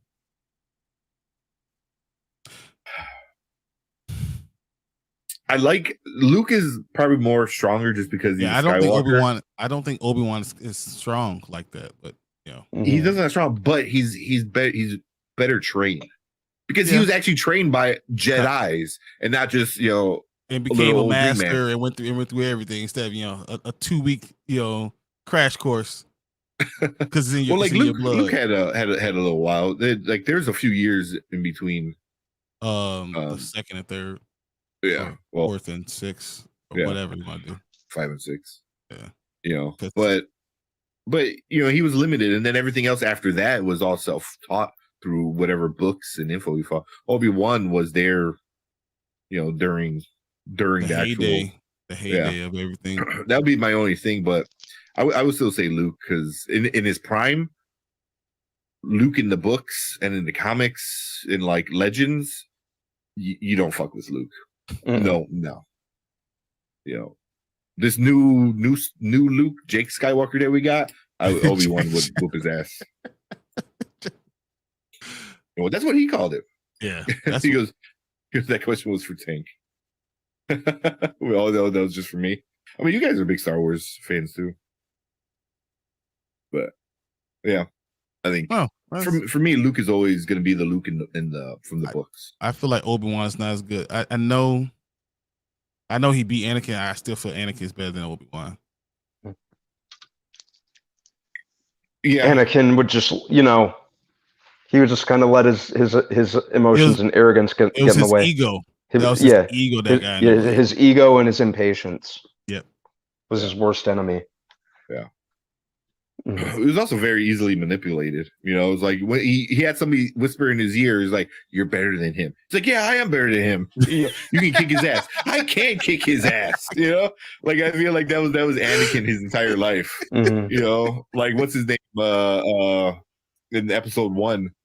Why am I having brain farts today? Liam Neeson's character, Qui-Gon Jinn told him like, you can win this race. You got powers. I can't win this race. Like it was the entire time of Anakin. It was like people telling him things, and he's like, yeah, even at the end, he goes, oh, you're my father. You're supposed to protect me. I am. You're right. It's like that was his entire life. He was being told what to do, and he's like, yeah, you know what? That's so funny. But yeah. Space cops that accept animals. Yeah. Although the cat. So from the part of the Red Lanterns have a cat.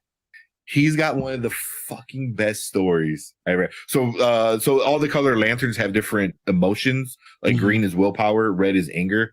And they all kind of like, Guy becomes a Red Lantern for a little while.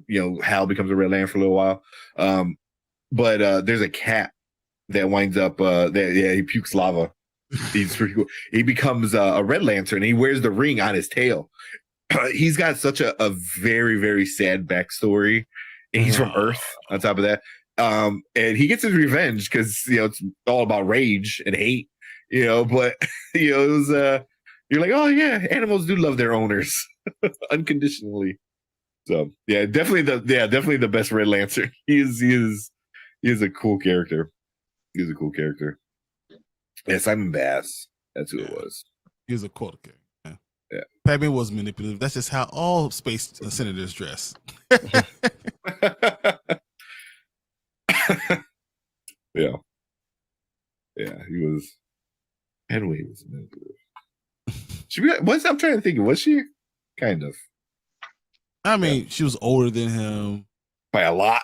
Yeah, she can. By a lot. I mean, it wasn't. It's like she was a It's teenager. okay in and outer he was space. like, he was like 6. What stays in the outer rings? So what happens in the outer ring stays in the outer ring. Oh man, that's fun. Yeah, me and my girlfriend always talk about that. I was like, so she groomed him. Oh, too soon. I mean, true. Everyone he's around grooms him. That's what it is. Oh Yeah. man. Okay, That's it's kinda funny. 12:30. It's Yeah, time to go yeah. to bed. Yeah. Yeah, take my medicine and go sleep. Mhm. Oh man. Thanks everybody for jumping in chat. This is hilarious. This is It was great. fun. Yeah. Yeah. It's mostly just spectating towards the end of it, but yeah. I like having chat, like conversation with chat. Always fun. Yeah.